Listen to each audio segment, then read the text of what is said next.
We're live here. Okay, let me set some parameters here really quick. Yeah, I'm still in my other account, so I need to log in to reflect my other account here for live edification or editing purposes too. Let me cut this down the background here. Throw up the same thumbnail. Um, Let me see. I'll add some stuff to the description box a little later. Right now, I don't have time for that. Uh, Zoom obviously has it where you can't put in. Well, you can unless you do it through like OBS or some kind of other linked preset heading. All right, there we go. All right. So again, don't plan on being on here long. Just wanted to invite and invoke some critical thinking thoughts based on the video we just saw or the premiere value of the little video that I kind of put together. Um, you know, in terms of bringing clarity, or as we say, speaking truth to power, right, to uh, some very, well, very much needed talking points that need to be discussed, dissected, or whatever the case. Um, More so than ever, I think right now is again, it's never a perfect time to have the discussion more so, but it's it's even a more of an atrocity to not have the discussion, so to speak, right? To pass it off as something as if it's just a one-off event where it just happened kind of out of thin air, anomaly, so to speak, is more of a disservice or just an injustice perspective to hang our boots up on and saying that we've kind of done our part to get it where we're at today, meaning the discussion, the talking points, the narrative, right, the whole so-called quote unquote aspect where you got government who's complicit in a lot of the things surrounding the inequality value, the redlining, the purported nuances of racism overtly, and you know uh you know somewhat in your face kind of mentality. um what we've witnessed over these last few days in terms of the protests, in terms of how they've now militarized the streets, in terms of the boys in blue, right, and also the boys in green, right, the military, where we're reliving, certain vestiges of what the Tiananmen Square protest was like for those in Asia. In a lot of ways, where you're trying to call government to task for their inability to mandate uh, proper governance to make everybody feel like their livelihood value is worth something, and not only that, their lives, period.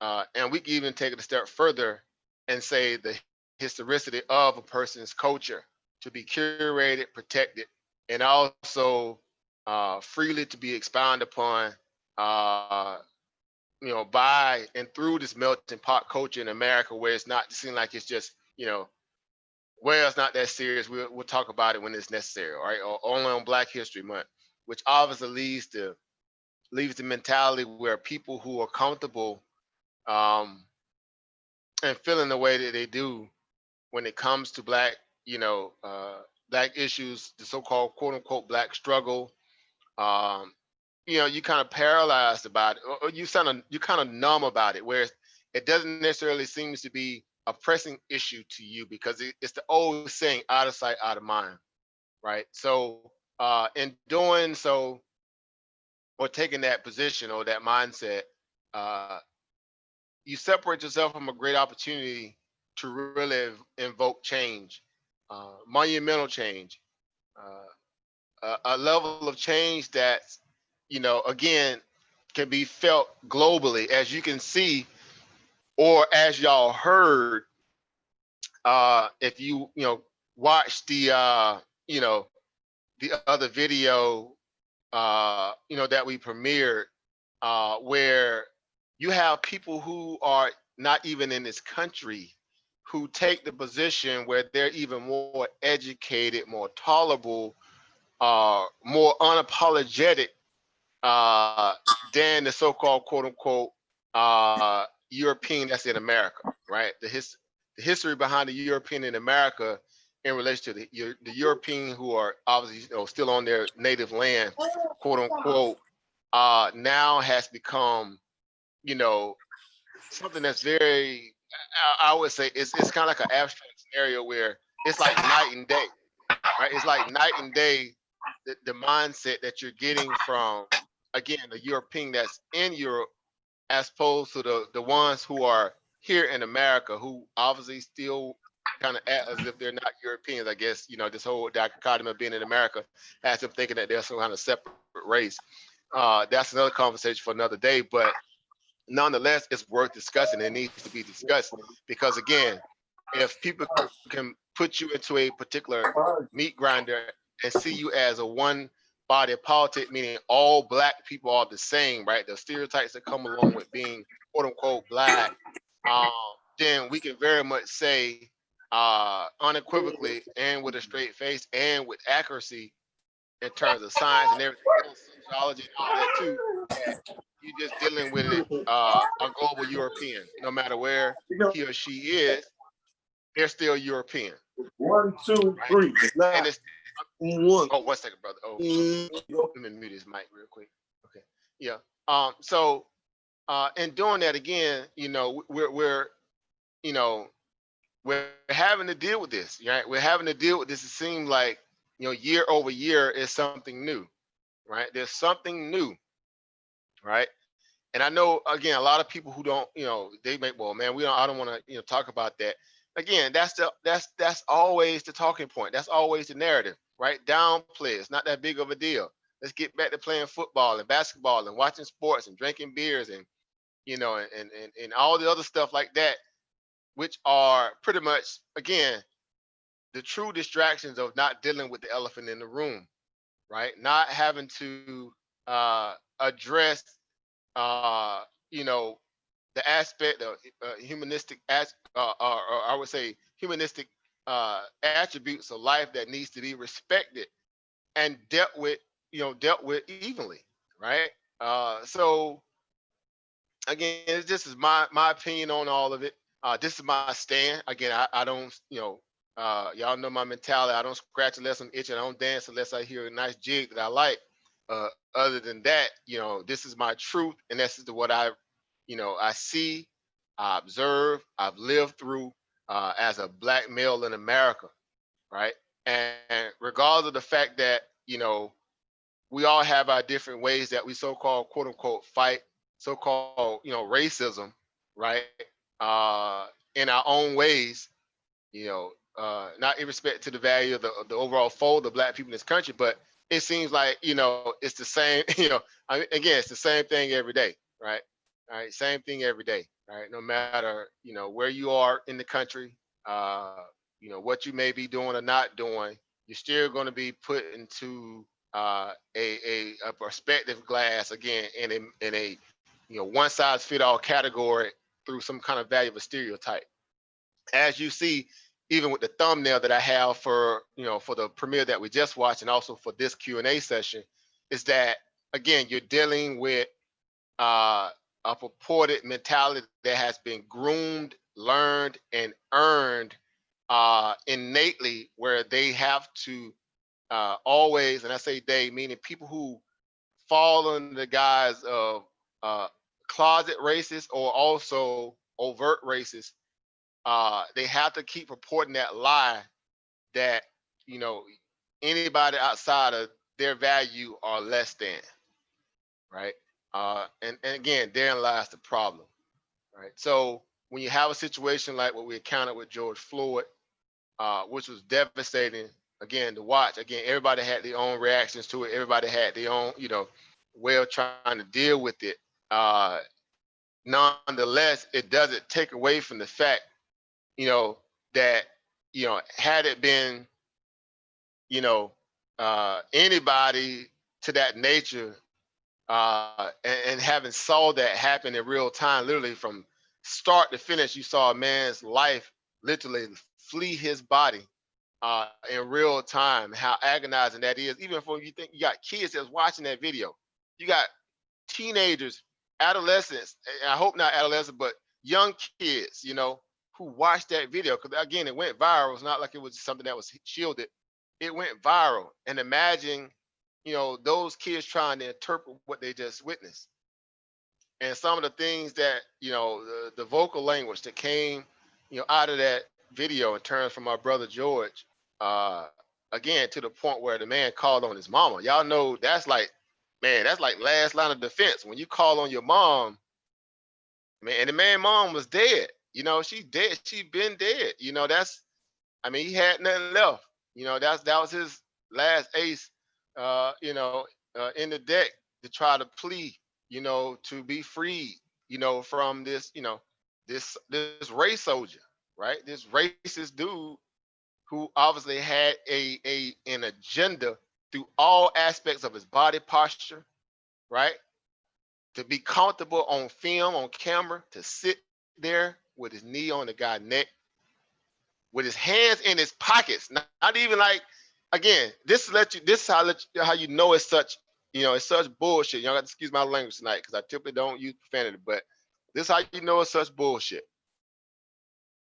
They can't even use the defense that he was a resisting arrest. After the fact, when they had him on the ground, it was two other cops with their knees on the guy's body, right? That was the part of the camera where a lot of people didn't see it until after the fact, where the other two cops that were on the other side of the truck that wasn't seen from the video camera perspective, that the person that filmed the actual aspect of the George Floyd scenario, they all had their knees on his body, and his back and on his legs had him, pinned down. And he was handcuffed.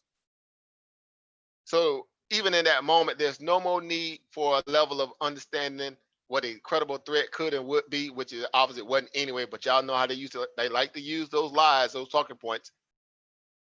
But more so that they didn't feel threatened at any point beyond the point when they had him down and handcuffed, that the officer that had his knee on the guy's neck, again, this officer Derek Chauvin, or Chauvin or Shaven, whatever his name, Chavin's name is, the man had his hands in his pockets.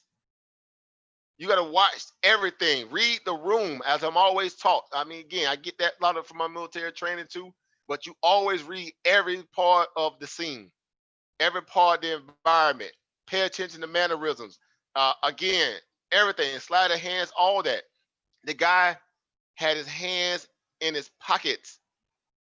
What part of being threatened, fearing for your life, or resisting arrest would cause an officer who would be going through such a skirmish, if they were in that situation, to have their hands in their pockets, right? So again, more of the same. Why I say, as well as y'all know, I don't have to really go there, because again, we're gonna have that conversation, whether people, can square it with themselves to see it that way or they don't. But I'm just reading exactly what I saw based upon what I know everybody else saw in the same likeness. And no matter how a person tries to interpret it, you can't make any other rationale excuse as to say it was even remotely justified. I mean, it's like we've been through so much. Mike Brown, again, Eric Garner, again, Tamir Rice. I mean, we can go on as Sandra Bland, and even Breonna Taylor being the most recent one. Again, where police ransack a person's home, their domain, their castle, the parts of the Constitution that tells you you're protected inside your own home. That's your last line of defense from tyranny of government and also an intruder or burglar. And they ransacked the sister home and just opened and fire like they had some kind of like they in Iraq going up in an insurgents, domain. Couldn't make this stuff up. Gunned the woman down, and then again, luckily, fortunately, the boyfriend was there, and he had, a weapon in the house again, and protected his domain.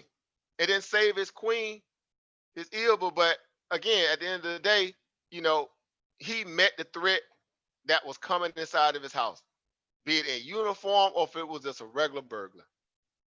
And that's the part of the game where, for us, again, where it's always, it's always advertised. Again, black people give up them guns. You don't need no guns. Or let's get some felony charges on you so you can't be in a position to, submit for your Second Amendment right to own a firearm.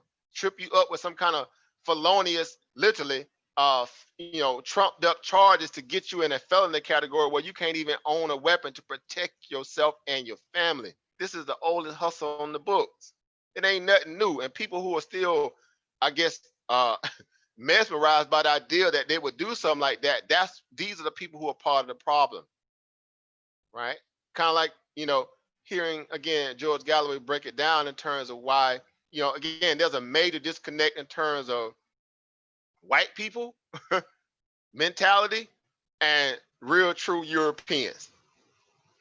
Again, unequivocally, he's a true European, and he's unapologetic about history and about reality, right? That's rare in a lot of ways. And not that it ain't there, it's just that, again, people have to play the role. All this stuff don't exist. Y'all just making it up. Y'all just being hyperinflated by, little small things. Let's get back again, you know, Budweiser, trucks and football and baseball and all those kind of things, right? Again, downplay your suffering, which leaves you in a position where you feeling, again, helpless, so to speak, in a lot of ways. The worst feeling an alpha male could ever feel is to be helpless, right? Where he can't protect himself or his family. But in that moment is when he's most dangerous. And so you're seeing that again right now, globally, right? In terms of not just in America, but where people are rioting because at some point the human mechanism chip kicks in. That humanistic chip kick in. Not all this groomed training of racism and vitriol and greed and theft and robbery and rape and colonial mindsets and all that.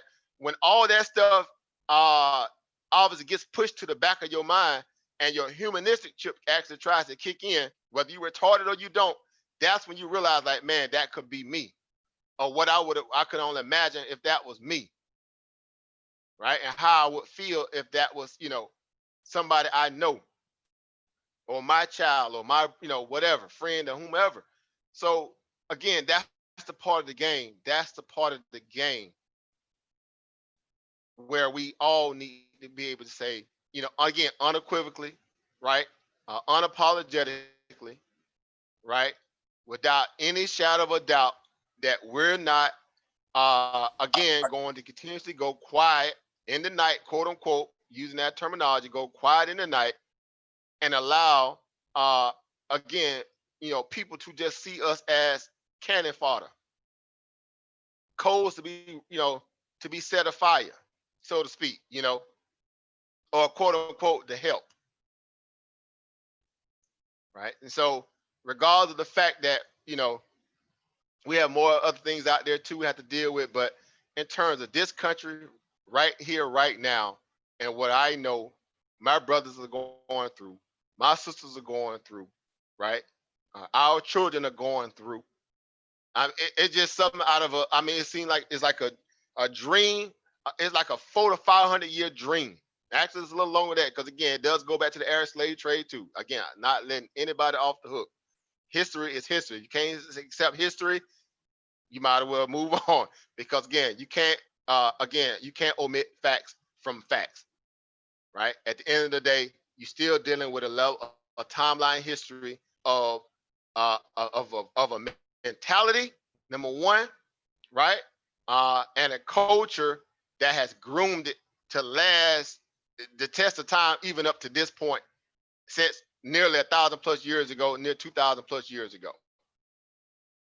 It transferred from one racial aspect in terms of the Arabic aspect, and to that what you got in the colonial European, right? And then today, again, you have a mentality even in this country where the people who are here, who are of European descent, don't even consider themselves, I guess, intently as to be Europeans, even though they know they are genetically, whatever. But it's a mindset. We're different than all other Europeans on the planet. We're Americans. We're this new breed, this new quote unquote so-called racial breed.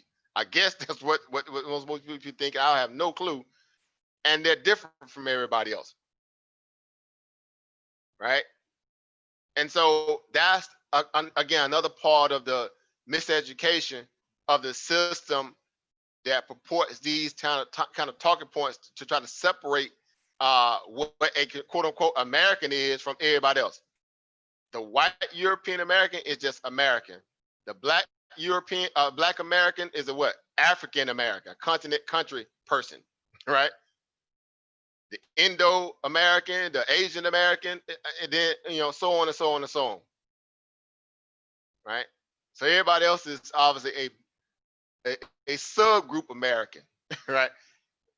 Mind you that there was already people who were here, right? They called them the native, but they rather like to give them credence to even put that in perspective because again, when you robbing, raping, and pillaging and writing the history books, you're always setting it up in a premise where it makes you feel like it was a even Steven fair square deal, right?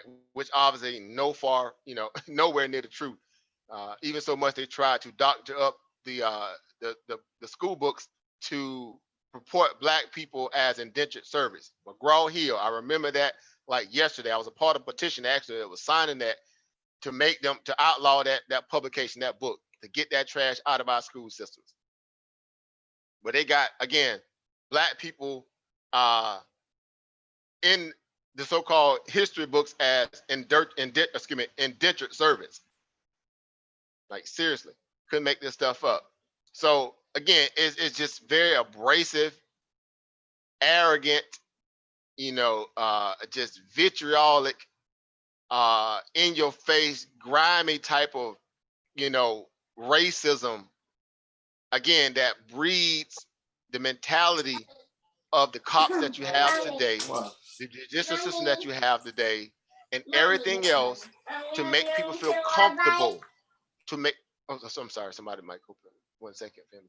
Okay, to make everybody feel comfortable. Again, when I say everybody, meaning people who are of that descent, right? To feel comfortable to be able to do the things that they're doing. And therein lies again, the problem where until I'm sorry, I'm gonna mute your mic for a second. It's it got a little feedback. All right, and therein lies again the problem where we need to discuss it, and we need to know how to move going forward. Going forward, how do we again retard it? But how do we also help so-called quote unquote educate those who are trying their best to not accept the fact that it's an elephant in the room? And I'm not just saying even white people, I'm saying black people too, because there are a lot of black people who are very complicit as well in turning the blind eye and using that same sad and tired narrative, right? It ain't happening to me and mine, so it ain't a problem. Until it happens to them, then it's like, woe with me, come save me, come bail me out, this, that, and the third. Yeah, we ain't having that. We're not having that. Right. We've been the Kool-Aid too much. Right. So again, and open up the panel for the guests. We got some family that came through again. Peace, Power, Prophet, family Zenrod Shu, Oba Chris in the house, Ilba Camille in the house, Oba Cedric in the house, Lahova in the house. Right. Anybody that actually wants to come on the panel, the link is in the chat box in there as well. And so again, I just want to have this discussion, from a very again honest perspective. Again, we all adults. I love my investment family because we are more lucid, thinkers above all. Although we can get grimy when it's necessary, but we are better thinkers because of our profession, right? We're better researchers. We're better at due diligence in our understanding of the discipline and being able to categorize not only what we can just feel on a humanistic perspective, but when it even comes to breaking down a lot of this stuff, it's imperative again, that we're able to communicate it to those who are trying to run away from it, right? They don't want to deal with it, right? But it's up to us to make sure that they can't hide from it. So, peace, power, and profit, everybody on the panel. Again, if most of all y'all family, it's like you have to really, introduce yourself. But it's the first time I think we've had family, Zen Shu in the house. So you might, I don't know if you can open up your mic, family, and kind of introduce yourself and tell, give a little bit of your perspective since you're new to the house. Yeah. So yeah, peace to the panel. What's up with everybody? Um, Basically, I just wanted to kind of say something like this. You know, with the climate of everything that's going on right now, I do think that it was a very unfortunate situation that happened to the guy and that happened to our people. But out of situations like this, I'm talking about as a result of situations like this, we do have outrage for a period of time, but then we have change in the midst of the outrage because it creates awareness, and people become more open, and including people on the opposite side who are now realizing that this is serious. I mean, who cares how many people it took for them to realize that this is serious? The fact that they think that it's serious now says a lot, and it does help our movement. Why? Because those people can now address their own people. You see what I'm saying? And when they can address their own people, then it makes it seem like our people aren't complaining anymore. Now, our people are making more points. So the fact that you have more people recognizing the issues, I think that in itself is a positive result of what came out of this man's death, which was very unfortunate. But, in the future, as human beings, what we are, we're not a race. We're not black or white. We're humans. We're primates at the end of the day. You feel me? And in that thinking, if we're moving forward, situations like that will get us to the future, and it will create a better environment in the future, even though we might not be around to see it. You see what I'm saying? I'm speaking optimistically. But yes, in the future, I do believe that situations like this will be the situations that we go back on in history, that is a foundation for the ideologies that is pushed in the future. But that was just something that was to be said about what Imperium was saying a few minutes ago. But yeah, you guys can go ahead.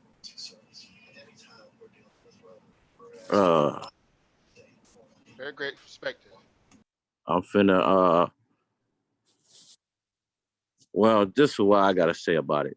I don't care about no white folks and what they think, because they think it not finna change. I don't care how much they promote Black Lives Matter and all of this stuff to pacify other black people, to be like, oh, they with us. Nope, seen this movie before. So therefore, my only concern is other black people. If you see police doing something illegal and you sitting there watching, that tells me we not ready for nothing. If you can tear the city down after a black man died and you sat there and watched him die, to me that don't resonate with me. It don't make no sense. You can burn as many businesses down as you want, but until you do something while that black person is being attacked by these pigs, I don't care how much damage you do afterwards, because you should have done it right then and there. And if you got to get shot to do it, you saved the life. And if we don't have that type of sacrifice in our minds to keep letting these people do illegal stuff to us, killing us over nothing, then you know ain't much no company, no business, no government gonna do to help us be aware of our own sanity, of our own lives. So can I ask you a question? I'm not finished yet. So uh from that perspective, I'm not depending on no government. I'm not depending on nobody speaking for us or doing anything political because we can all vote locally. We can all vote locally. But the thing is, we got to have love for self. And that love ain't strong enough to get to a certain level where we defend one another. So, what I mean by that is if you see somebody, a brother or a sister being attacked, and you just sit there and record, and it's like 10 of you, somebody got to go out there and stop it or get involved. That's what I'm talking about. We can't continue to sit by and watch these people do this to us. That's the type of love and sacrifice we're gonna need to have, especially for these babies. These babies seeing this and they like, well, shoot, they let their brother die. Nobody did nothing. But all we do know is, oh, somebody burned up, some buildings. They started looting and rioting. That's not how we did stuff in our history. We led revolts. We were killing people. I'm not advocating nobody to do that, but if that's what it takes, then you absolutely have to do that for the sake of these children.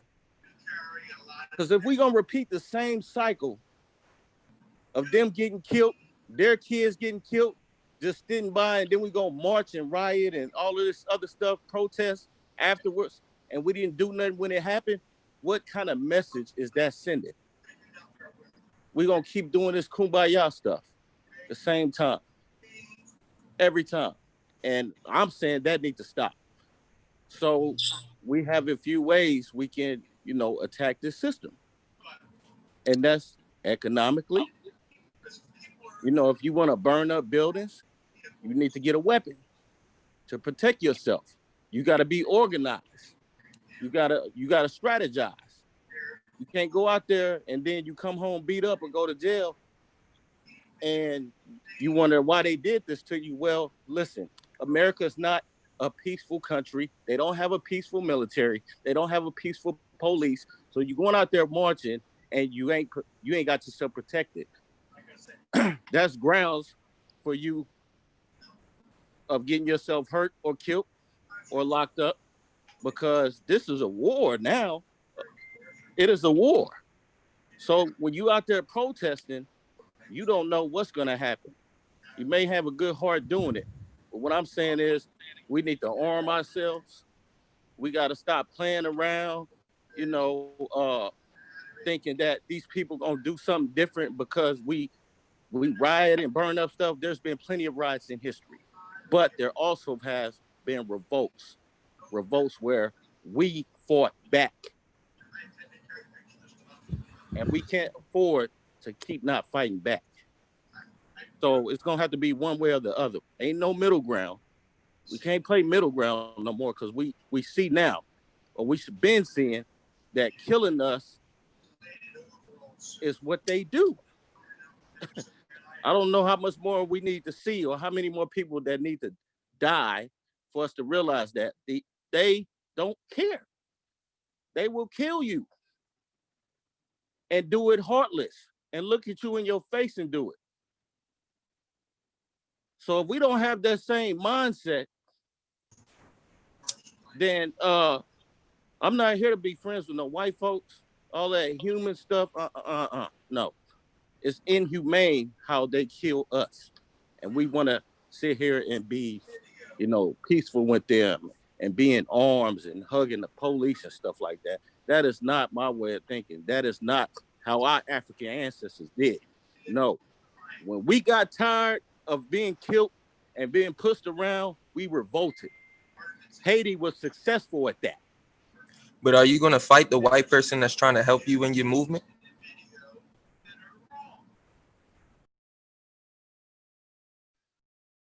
Sorry.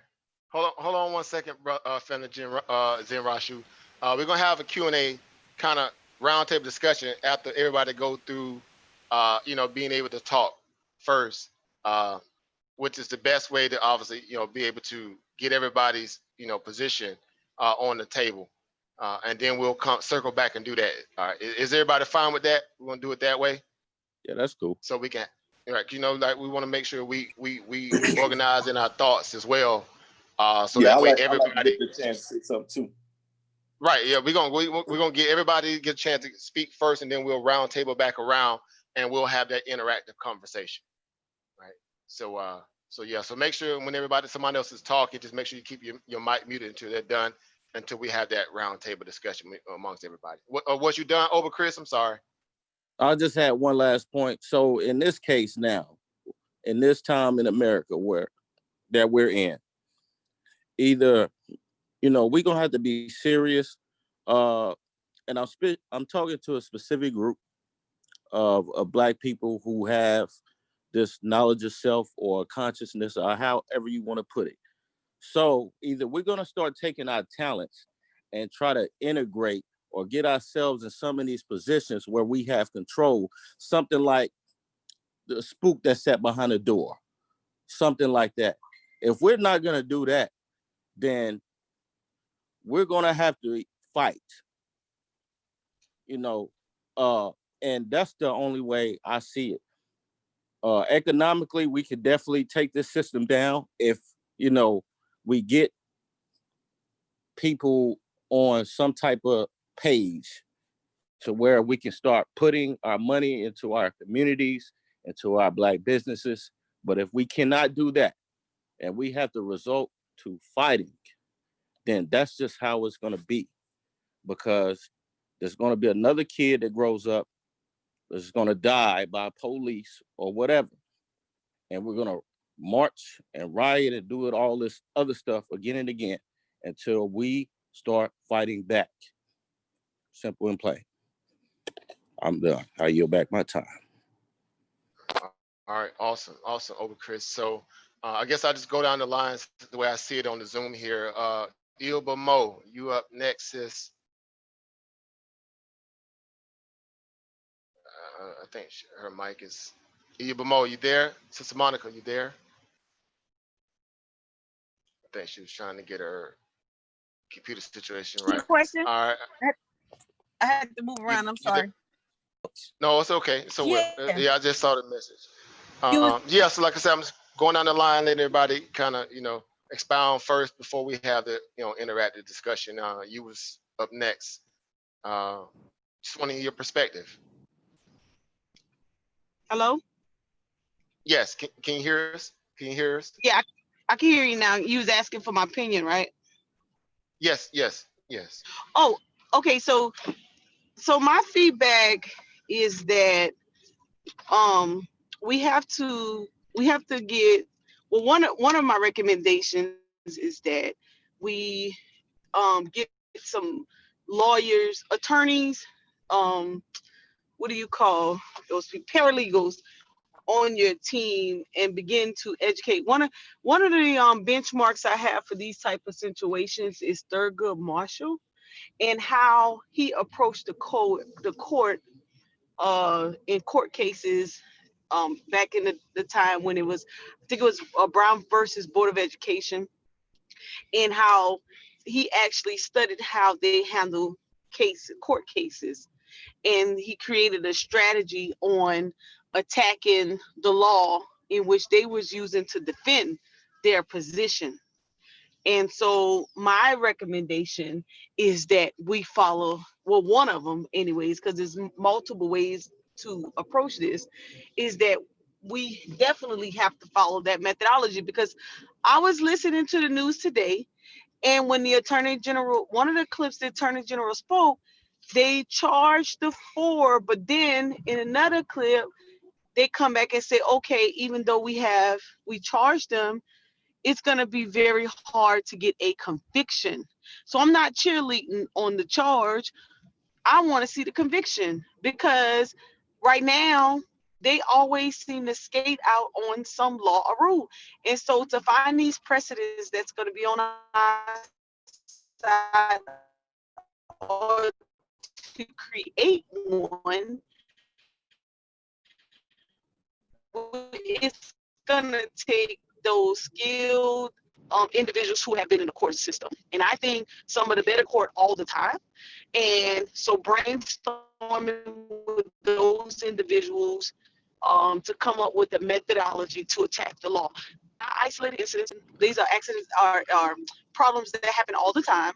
And so in order to get these people to be a victim of their own rules and regulations, we have to kind of do something with Thurgood Marshall did back in the day, and that's attack the law that they use to defend themselves. And then at some point, I know one of the civil rights attorneys have a team together where they've put legislation on the board. What we need from them is to find out when these legislations, when these hearings will take place, and then they need to show up in numbers when these hearings happen. Because when we propose legislation from the veterans perspective, we show up in numbers. We have a synopsis that goes before us. Every state is tasked to visit these representatives and senators, and then we all show up in Washington with the expectation that they have already gone through our critical points and the details, and then when we show up, we be looking for answers. And granted, we can't go in with 1 or 2 points. We have to go in with several because they're going to narrow it down to 3 to 5. And then we have to really pounce in on that. And we have to show up in numbers to show the support. And I have not seen that yet, unless someone else can educate me what has happened. But just from a law perspective and how to approach these changes from a policy perspective, I'm just benchmarking what we do on the veteran side and what works for us, and then also what Thurgood Marshall has done in the past. Very potent points, Ibumo. Thank you for that. You're right too. And we're gonna circle back on some of those talking points. I'm taking mental notes and writing notes too. When we come back and discuss some of these things. So moving down the line, Oba Cedric, you there?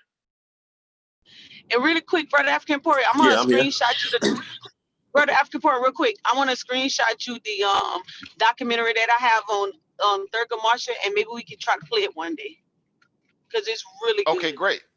Okay. Right. I'm into those kind of things because I think that's a great way to, edify, and also that you can dissect it, and keep your cells, brain cells, I should say, absorbing all this good information. So thank you for that, Ibumo.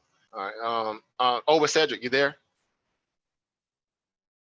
Yeah, I'm here. I'm here.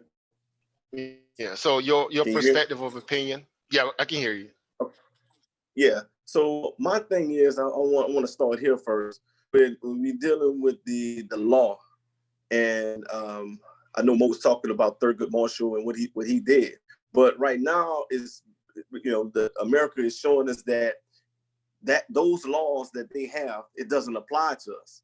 So there have to be other measures that we need to take. I do agree that we need to have legal teams involved, for different things. And I don't think that we should just show up to legislate later. I think we should have us in place there. So we create these voters blocks to put us in there where we can make the laws, where we can vote on the laws. We could put the laws on the table and we vote on these laws. That's the only way that we're going to get a law to change in our favor. That, for one. So another thing, the other guy, I think Chris was talking about as for basically fighting back. I totally agree with that 100%. But it's a different way that we have to do it. Just like these pharmaceutical companies, just like the government have these shadow government and militias.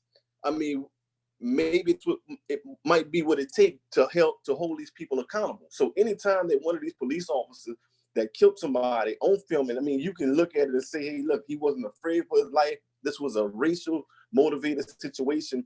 Has to be accountable. That he has to be accountable for that action. So that's the only time that you're going to get something done in this country, because it's like a bully. If somebody's if there's a bully and he hit this guy and the guy don't hit him back, The next day you hit him, he don't hit him back. That third day, the guy that's with the bully is gonna hit him too. And then the next day, the third guy with the bully gonna hit him too. So until that guy start fighting back, nothing's gonna get done. So I think that we should put people in place to make those laws, create these voters blocks, get them in those seats, and let's vote them in and put things on the table that's gonna benefit us and protect us like they put things on the table to protect law enforcement. Again, like Chris said, I mean, I'm all for fighting back. I mean, but I know it's a different way that we got to go about doing it. We got to strategize. We got to be quiet in certain situations. And that's what I say, that it'll be like a shadow militia. You know, okay, you got off. Guess what? You got to pay your family or somebody got to be accountable for that. I mean, plain and simple, because they getting off, they smiling, they getting these donations, $100, $200, $300,000. So it's like they're being rewarded when they kill somebody black. You know, so I mean that's basically it for me. I think we need to put people in place where we got to start voting, you know, getting in these elections and voting for these. Forget the president.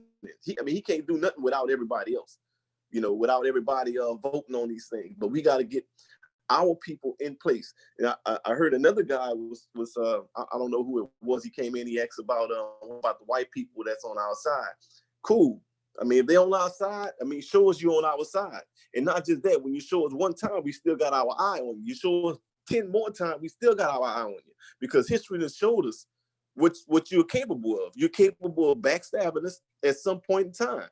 So I mean, you know, it's a difficult situation to try to make the right move, but I think if we put forward an effort into, like I said, with the part and holding these people accountable, I think things would change. Because once you see a few of these officers and some of their family members then got roughed up some kind of way, I'm gonna leave it like that, then you know they'll be thinking twice. Oh, my family might be in, you know, or I might be in jeopardy.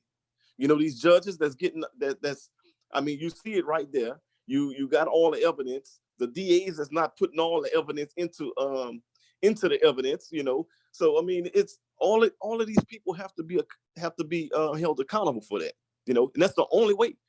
So I mean, that's it. I mean, that's all I got to say. All right, very potent points. Again, very well said. And I'm pretty sure for what we're all having to ingest in terms of the news and the visual aspect of what we witnessed and are witnessing, even with the rioting, and you know, I'm gonna call that the protest. I ain't gonna really call it the rioting, because again, putting the rioting connotation onto it sets a precedence as if it's just, you know, no kind of aimed purpose behind it, right? We're just riding, you know, off you know, something that's necessarily minuscule or emotional. No, this is, you know, this is full-fledged, high-level, heightened protest. At the end of the day, no matter how they try to, you know, make it seem as if these people are just, you know, thugs and all the kind of talking points they like to use, I'm not going to use that, because I know what was basically, you know, the dog whistling language that they're using by, you know, saying that these rioters, these looters, and this, you know, that kind of way that they're saying it, as if you don't get that all throughout America history, when white males and their female counterparts are doing it for silly stuff like a sports game. Win or lose, they riot and loot. Win or lose, they riot and loot. No justification whatsoever than the fact that it's ours, that mentality, entitlement mindset, and then they do it, and the police officers do like they always do, just stand back and watch it. They don't fire on them. They don't do none of that crazy stuff. They just sit there and watch them do it. This kid just blowing off a little steam. They'll be all right in the morning, right? That kind of mentality, right? So again, it's obviously there's a big difference in terms of us to them. All right. So Coach Murray, you up next, sir. Are you there still? Yeah, I'm still here.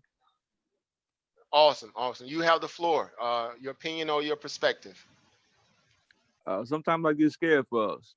I get scared for us because I had posted in the chat about just our mindset, because we've been like separated with like a duality mindset of being a Republican or a Democrat from early on, like 4th grade or so, 3rd grade. Like you got to be one or the other, instead of just being black.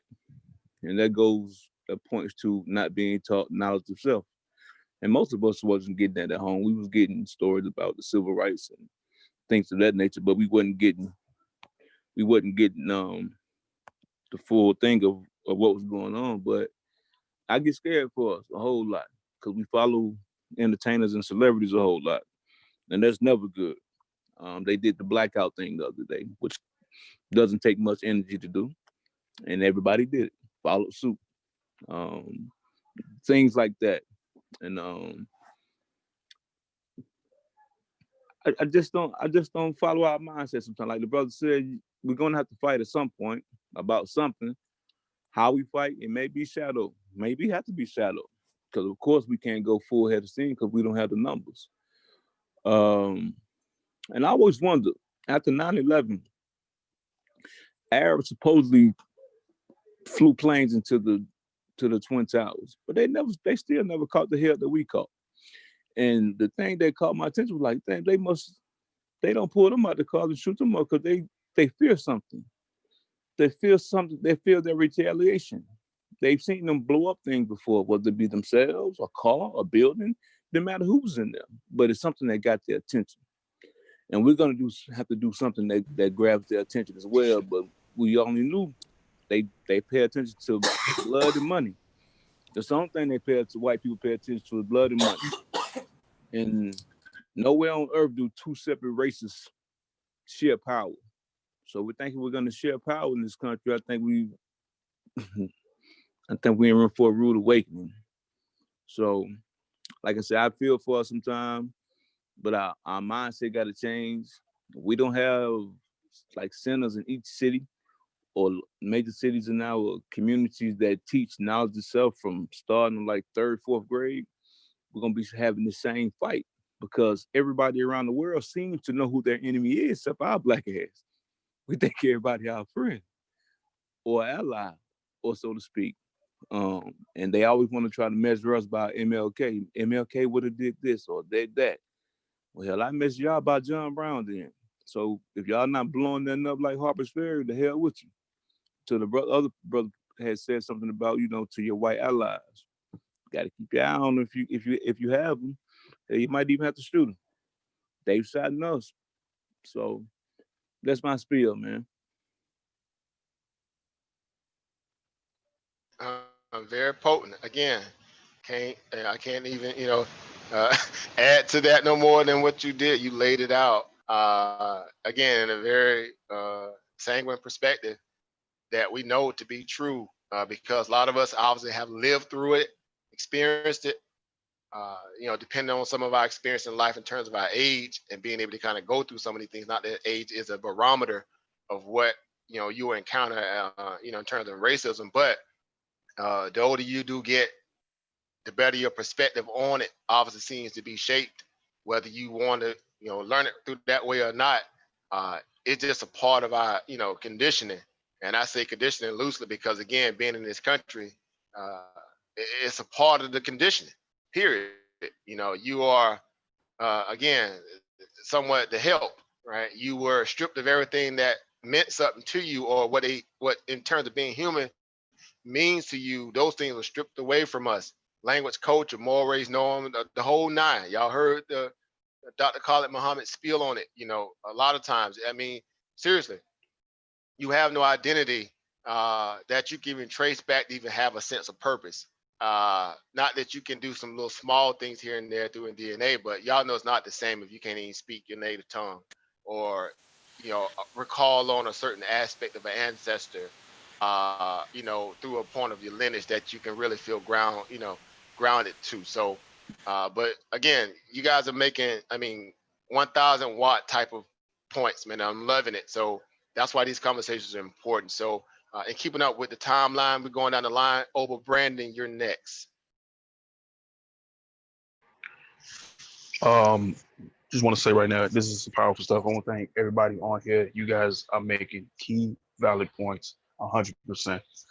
When it comes down to the protesting and riots, it was bound to happen. Everybody knew that this was bound to happen, especially in this day and age, in this century where everybody with mobile cell phone devices, tablets, everything, it was going to happen regardless. To the brother talking about,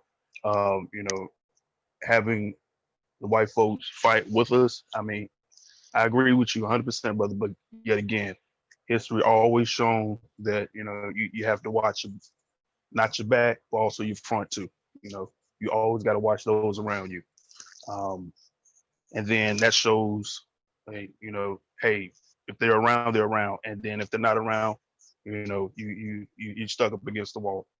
Um, and then when it comes to like the police, I think it needs to take more drastic measures than legal ramifications. I mean, yeah, you might have to fight the cops. I mean, but nowadays you can't, because who's policing the police? Nobody. So in that regards, I think you might have to form a mini militia, like in Michigan, to watch your people's back, to watch other people in your area or around you. Even when you go to these offices and uh, these senators and all these other people just to protest properly, I think you might need some security to make sure everything is put in place where everybody's protected, safe, and able to protest properly. But I do agree with I don't want to say agree with the protesting and riots, but this really does show that killing Black people has been around since Rodney King. It hasn't been shown like it was back then, but it's definitely shown now with all cell phones and everything. And also you gotta hold yourself accountable when when you're out here. I mean, are you fighting for the cause, or are you fighting against it, or I mean, what? Um, I mean, that's my piece on it right now. I'm probably gonna have some more later on, but I just want to thank you guys. Thank you, Oba. Thank you, Oba. And again, as always, like I'm saying, very potent points across the board here. And more so, again, it shows you the parallel brain, frequency that we're all on. Again, not only this because we're Black, but I mean, suffering is suffering, right? And but even more so when it's yours, right? Or I mean, you or yours, I mean, your family members or whatever, obviously hit different, right? It feels different. And again, kind of like what you guys been saying, it seems as if there's a narrative or agenda to make us feel desensitized to the idea that when we see our people being mistreated, brutalized, beaten, or this, that, the third, robbed, raped, all that, that we should just turn a blind eye and just say, hey, mind your business, keep walking. Kind of like what they did back in the, during the Jim Crow days, right? When you had the angry mobs and the picking any scenarios and the picnics when they would string, our people up, and have a picnic while they do it, right? As if, Black people might have been moving around and seen that, instantly, if you saw something like that happen, to get out of Dodge, right? You was not going to hang around, right? Because you didn't want to be, again, the next one to probably go up on the limb. Very fortunate mentality there has been brewed and bred in us to feel, again, so desensitized to the fact that you feel like you can't fight back. I don't know what part of the game of self-preservation is that, or was it fall underneath, because that's not true self-preservation. However, it's that value that has led us to be dormant or docile, or just accept it, whether we want to or not. But it seems to be the case when you look at it. A lot of people again, we're viewing it, but we do nothing. And so we have to change that. So moving down the line again, Iba Camille, you're up next, sis. Hey, peace and power to everyone on the panel. Yeah, I'm hearing a lot of interesting points. My thing is, I think we have to begin to start to actually utilize and know the difference between people that have that we can utilize as far as in politics and in law. A lot of times, you know, whenever they defer, you know, if there's something going on with us, instead of getting an expert, they go ask an entertainer who has no, you know, expertise in the field whatsoever. A lot of times they're just parroting what they hear from the dominant society. So I think we need to start to begin to differentiate and get people that really know what they're doing when it comes to politics, and get a politician that we put in place that's going to work for us. You know, we keep getting tricked. You know, they put all these little terms out here, people of color and all this other stuff, and that's not for us. You know, that's just a game they play. So to defuse any power that you might get. So, you know, even during the civil rights, we had the civil rights bill. That was supposed to be specifically for us. Now everybody gets it. You know, we don't even get, we get like 3% of what we fought for that was meant for us. So that's because we don't have anybody there to look out, or people are just not even aware. They're not even politically active and understand what's going on. You know, everybody's like into playing around, entertainment, video games. As long as they can go to their little job or whatever, then they could. They're not thinking about how you, once you get something, you have to fight to keep it, because they're fighting to take it back from you. As you can, you know, if you go and see, everybody gets a part in what we fought for. And I sat on a panel one time for grants for you know, music, for jazz music, which is created by Black people. And the people that were doling out the check was a European woman and an Indian woman, people that had nothing to do with that music. And they're like the gatekeepers, and they were like trying to get us to choose. There's a lot of, you know, young Black artists, but they were trying to get us to choose all these other, you know, people from other groups that had nothing to do with that music. So I was happy to be on that panel because I voted all that stuff down. So you have to have people that can understand and won't fold under the pressure when they're trying to get you to give your stuff away to other people. As far as the thing with white people protesting, I think they should go protest with their people, because what that does is defame what we're trying to do. It defames Black people, basically, because then the focus is on them. And then your true point never really gets across. You know, when they show the, you know, the protesters, they just got the camera all on white folks. So they should go and talk to their people, you know, and take down the structure of this institution if you really want to be helpful. Showing up, standing next to Black people is not taking apart the institution of oppression that we live under. You know, that's just a photo op. You know, when you really, if they're really about it, they'll be marching with you for reparations, so that you can have restorative, so that you can be restored. You know, that has never happened for Black people. That's a debt owed to us, and they keep beating around the bush and just flat out not giving it to us, because they never wanted us to have economic parity. That's why they destroyed all our towns, all our businesses, all the inventions. You know, we never, you know, we don't own the patents, though we were the inventors from everything. You know, entertainment is just one aspect, but I mean, you know, if you just want to go through all the inventions we made, we don't, you know, their families reap those benefits. So historically, you know, they just moved the goalposts. And that's also what happened in the civil rights movement. Yeah, there was a few, you know, white people out there, but it still did not change. Only people that really benefited from integration was white people. And what I mean by that, even though we had our own businesses, we couldn't ward off the violence. you know, and the only reason that they figure out another way to, the system keeps updating itself. It's so sophisticated that, you know, if you don't understand history, if you don't know, you know, how they've gone about oppressing us for 400 years, it'll go right over your head, especially nowadays, because they don't have like every now and then, you know, okay, what happened with the cop, but you know, back in the day, you know, I mean, the violence was at a very, very high level, and if you had a business and they wanted it, they just came and took it. They killed you, or killed everybody in the whole town, and this went on and on and on and on and on.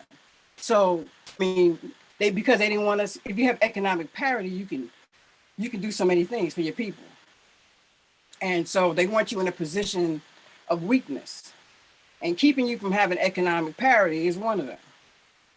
So, you know, that's kind of where I stand. I have, you know, a few other things in my head. If I think of them, you know, I'll speak up again. But you know, that's basically where I stand with that. Thank you for listening. Hey, African. Yeah, 1 second, brother Zenrashi. We're gonna get into that too. I know we had Sister Lakeisha on. I don't know if she fell off by mistake or whatever, but if you are watching the background, Sister Keisha, you want to come back on. Again, the link is there. If you need it, just check, you know, you should be able to get it out of the Facebook message group as well. And we'll, you know, get you back on just in case you had something to say in that. So, yeah, so again, potent point, Eva Camille, as always, on point. Again, what I'm hearing just basically just from the panel alone, again, that parallel thought process is there because we have the shared experiences. Again, be it directly or indirectly, it's obvious that it's there, right? And there's no one point that's been made that's, you know, nowhere even close to not being factual, right? You know, in terms of, you know, it's 100% fact, you know, in terms of that.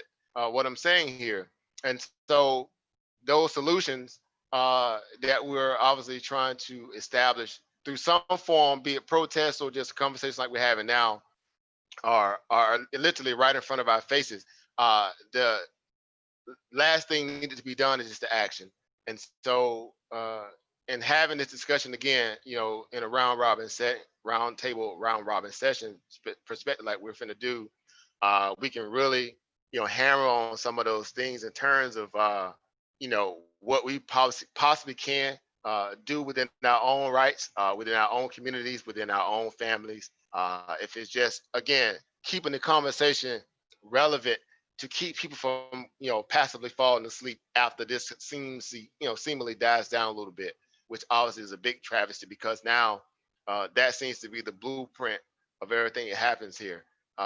You know, let them, you know, have the moment, but they have short-term memories, right? Let's cut another stimulus check. We cut that stimulus check. What they're gonna do? They're gonna go home, right? They're gonna get off the streets. They're gonna forget about, you know, everything that just happened over the past week or so, and they'll be back to the same, you know, people that we groomed them to be. And so that's the part of the discussion where that one that seems to get me every time because I'm like, you know, how can we act as if we're okay a week from now, as if the problem got fixed when it never did, you know, got fixed. It just compounded like interest, right, on the stock. All it did was just compound. It got, you know, bigger and bigger and bigger. For lack of a better terminology, because we're not benefiting off this compounded interest of our, again, you know, anguish and you know, maltreatment and all the things that follow behind us through, you know, the vestiges of slavery. So again, and having that, so I'm opening the mic up for everybody, round table discussion here.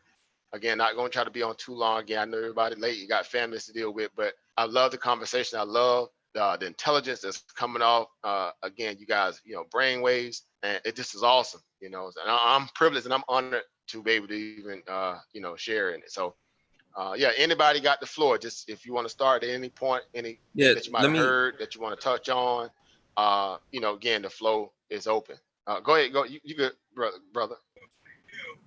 Yeah. What'd you get? I got a 7. Yeah, my bad. I'm sorry. No worries. Every, you know, All right, so yeah, let me just address, because it's a lot of people on the panel, and you know,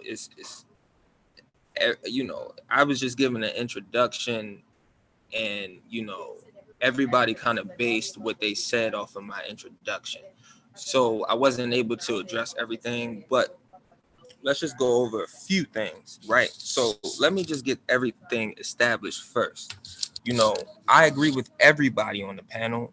We are all on the same side, right? But what I was talking was progressiveness. I was talking future tense, right? And if we're talking historically, we always had white people, and not just white people, but other races of people who were allies to us. You see what I'm saying? So these allies, no, we don't have to think that they're on our side. No, we don't have to sit back and think that we don't have to watch them. We have to watch everybody who comes into our life. You see what I'm saying? Us being educated people, I expect that to be understood. So I didn't say that. So excuse me for not going over that point. But now that I'm going over that point, certain white people are allies, and when you have white people who are rioting with black people and protesting, more so protesting, because I'm not talking about the rioters, because I believe, quote unquote, this is my belief. My belief is that the rioters are just opportunists who may be affected by the COVID-19 virus and not having a job and all these other different factors that I assume should be understood, but I need to clarify because, you know, maybe people might take it out of context. But those factors produce opportunists. And I'm not talking about those people. I'm talking about the people who are coming in between black groups and a white group, between a police group. You see what I'm saying? And being the intermediary between these two groups and saying, no, don't do this, don't do that, because they know that the police isn't going to attack these white groups of people. Those are the people that I'm saying are proving themselves to be allies, and that we should use as allies, but we should keep an eye on them as well as we should anybody new to our paradigm or to our movement. You see what I'm saying? These are life lessons. These are human lessons. This is not race based. So I expect people to understand these things, and these things shouldn't have to be categorized like this. But yeah. And the brother said something earlier about the spook who sat by the door, right? Even the spook who sat by the door worked with white people. He learned their strategy and he went out and taught his people. You see what I'm saying? Like this is an element that we can't avoid. We are only 16% of the population. So therefore we need to create allies to be able to make some sort of progress in this country, which is why we're in groups like how we are in, and which is why we're in investing groups like we are in, because we're trying to move into these different positions of economy and in political status. You see what I'm saying? These are all things that I assume was understood, but since it's not, we have to, being progressive, we have to think about these people, not only white people, but these people who are speaking up, who is making a change in these days in more radical numbers than what they were in previous days. Since it's in more radical numbers, it's going to reach more people and it's going to create a more wider effect. So being as though it's going to create a more wider effect, the even though there's chaos now, there will be peace in the chaos in the future, but we have to go through the chaos. And that is ultimately my underlying point. If we couldn't read through the lines. So yes, that's all I gotta say. I got a question for you. When you say it's not race based, what do you mean? Wait, race based? What are you saying? You made a statement of something about it not being race based when you was talking in reference to allies. I didn't really say it. And I don't know what you mean because I didn't say anything in that context. So you lost me a little bit. But I mean, I was saying when I said race based, I was saying personally for me, it's not race based because I don't look at things as race based. I look at things as a human thing, but we all have cultural differences, and those cultural differences we recognize as race. Okay, so let me ask you this then: what historically and presently, in future tense, what leads you to think that white people change? Well, old ideas die. Period. If they don't work, if they don't work over time after a while, then they die.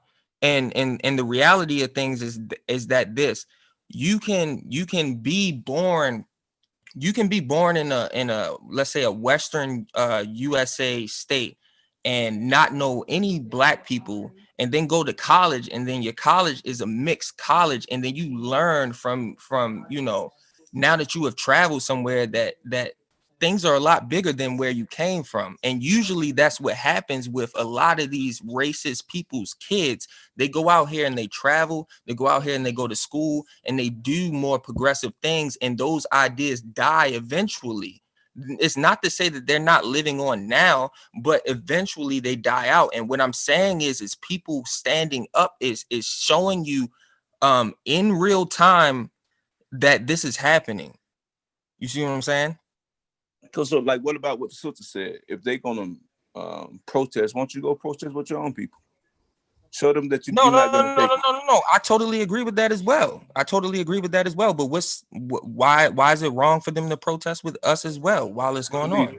You know what I mean? Because they haven't proven themselves as as an ally. But I mean, if they're out there with you, what are you gonna do? You gonna start fighting them? No, that's symbolism to me. Exactly. So I mean, you just gotta rock with it. Do you understand what symbolism means? No, absolutely. But that was not discrediting my point. But if you have a point, go ahead and make it, please. Oh, I will.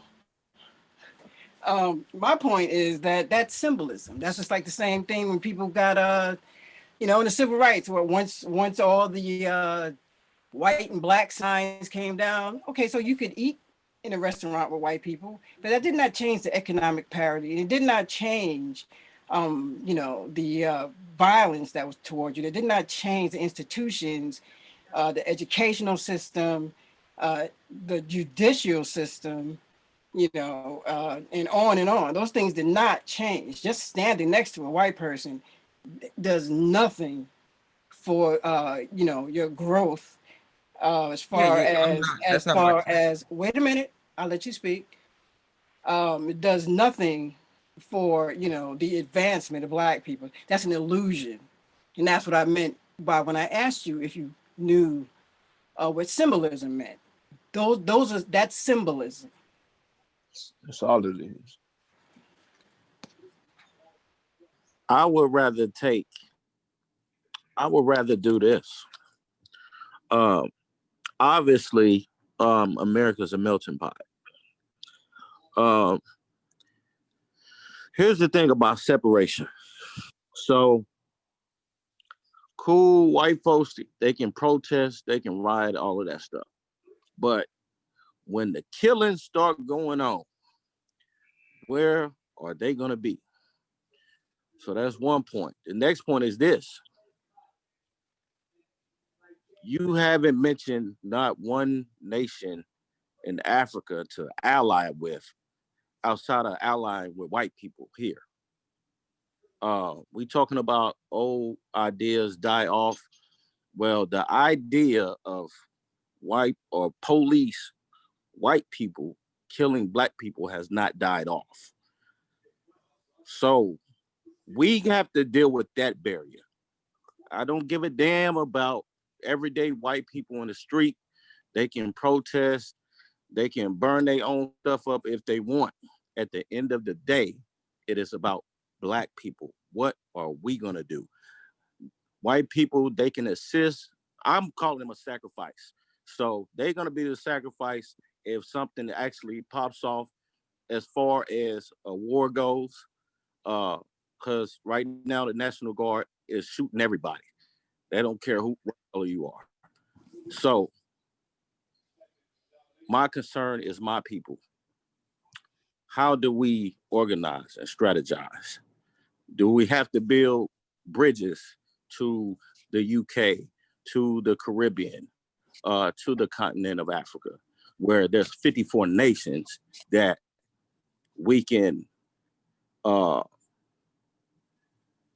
infiltrate, but make our presence known as far as being allies? Because seriously, who's going to want to ally with a bunch of white people that don't even, they don't even have anything for themselves to connect themselves to? Their own government don't care about them. So the main thing is the babies. So if we're talking about future tense, we have to talk about the youth.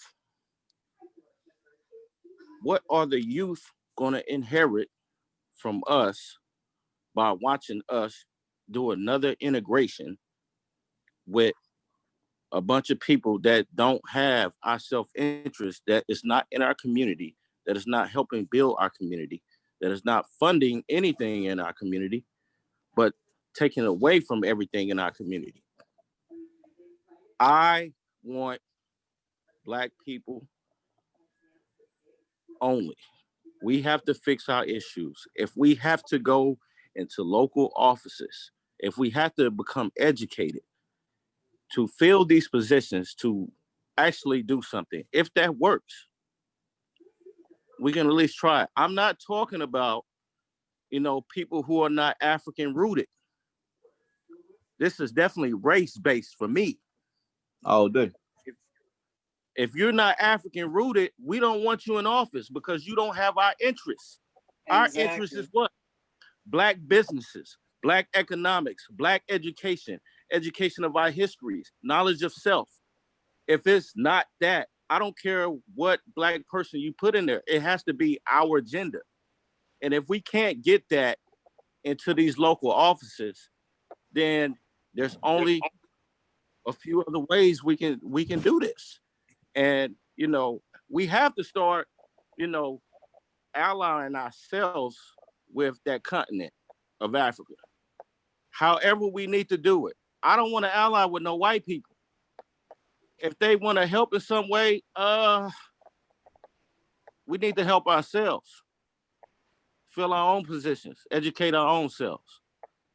Teachers, we need banks. We need schools. We need a military more than anything. If we don't have a military, I mean, fighting wise, we can't protect anything. You know what I'm saying?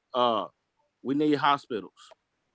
So people from all communities in America have to start building self-interest. We have to take our communities and get interested in ourselves. Because like it or not, some people are going to fight. Like it or not. The thing about the sister, getting shot, the police breaking into her house and killing her while her man is home. Man, listen, that in itself is a message. These people do not care about you. So we have to protect what's ours.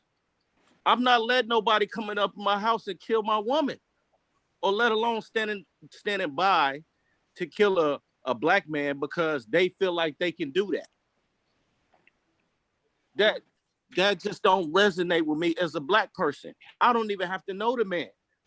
I just know it's wrong. It's something in me that's saying it's wrong. It is because we share the same struggle. We're African. And you can point to this in history. When those European enslavers, whether they were Portuguese, whether they were Spanish, the Dutch, that's in my mind every time I see some stuff like that. There's no way we can continue to allow these people to kill us and then want to march and protest. That's just not in me to, do that. If you want to protest, that's cool. But I'm of the mindset that person has to die the same way. He has to die. He got to go. I don't care about him going to jail. But guess what? Because he got a family. He has a family. That's just basically saying, oh, we just lock him up. No problem. A black man died unjustly. We'll throw him in jail. And some of these people get off. So in that mind frame, like I said, I'm not advocating people to go out and kill white people. What I'm saying is this. We have to be of the mind frame to protect what's ours. That means the military. Even if you have to military your own house. If somebody in your community dies by police brutality, that community should be enraged. I don't have a problem with people, doing what they doing. But that man is still alive. So what type of message does that send to other black people around the world, other black kids that's watching this, that we just gonna march and, burn up businesses. And then we're gonna go back to consuming and buying Jordans and Gucci's and all this other things right after all of this. What kind of message is that, man? Right. And if I could touch on that too, I mean, you guys, again, I love it because, again, discourse is always, edifying when you're in a position to, again, share thoughts. So in essence, to have a think tank is to be able to find commonality within that base or that group. And for us, I think it's even more of a national outcry now that we need to not necessarily find a archetype leader, but realize the leader within ourselves and come to the table under our own reconnaissance and understanding that we all collectively obviously share the same, problems. Again, be it directly or indirectly, it's still a part of our strife in this country. And in doing so, a few things that obviously that we have, applicable to our reality is that, number one, you got to have resources. And that's the one, I would say they have a few other, but that's the number one thing that, the racist society aspect sector of this country obviously has been able to amalgamate, is the resourceful power that gives them the ability to leverage, this kind of, inequality on us or whatever. I'm using my words carefully, whatever. But that's where we're lacking too, because of the fact that we're indigent on a lot of these things. Good health care, again, housing, proper housing, whatever, stuff like that. Again, resource, money, monetary resources, things of that nature, so you can make proper moves, even when you're in a position where you're, being questioned and challenged, by these race soldiers of America. So it leaves us kind of, splintered, right? Which we are. We don't have the type of think tanks that come together and pool resources together to fight injustices in a way where the system can feel it, and then they began to obviously, resent it in a way where they know that they can't splinter us, right? Like Coach Murray said, there's an inherent fear that Europeans obviously brandish when it comes to Middle Easterners for a reason. And we can say it's an old age, historical war battle they've been fighting for years, but ultimately he's right. They've earned their respect, from the European in a way where, regardless of the fact, if we want to say that obviously they were the first one to start, the sub-Saharan slave trade. Again, granted, and the Europeans learned it from them. Nonetheless, in this day and age where the power seemed to shift it to the Europeans through their colonial, rape, robbery, and thievery and all that. But whatever the case, they do respect, Arab nation people. And so that's why they can come here and get insurmountable grants to open up businesses, and they're on every corner in most of these northern states, the bodegas and even the people from the islands. I mean, other people who don't necessarily look like us are giving those leg up moments, especially again, these these Arabian people. Again, they control a lot of the petroleum industry, obviously the gas station, just that and the third. But that inherent fear is there. Again, he's right.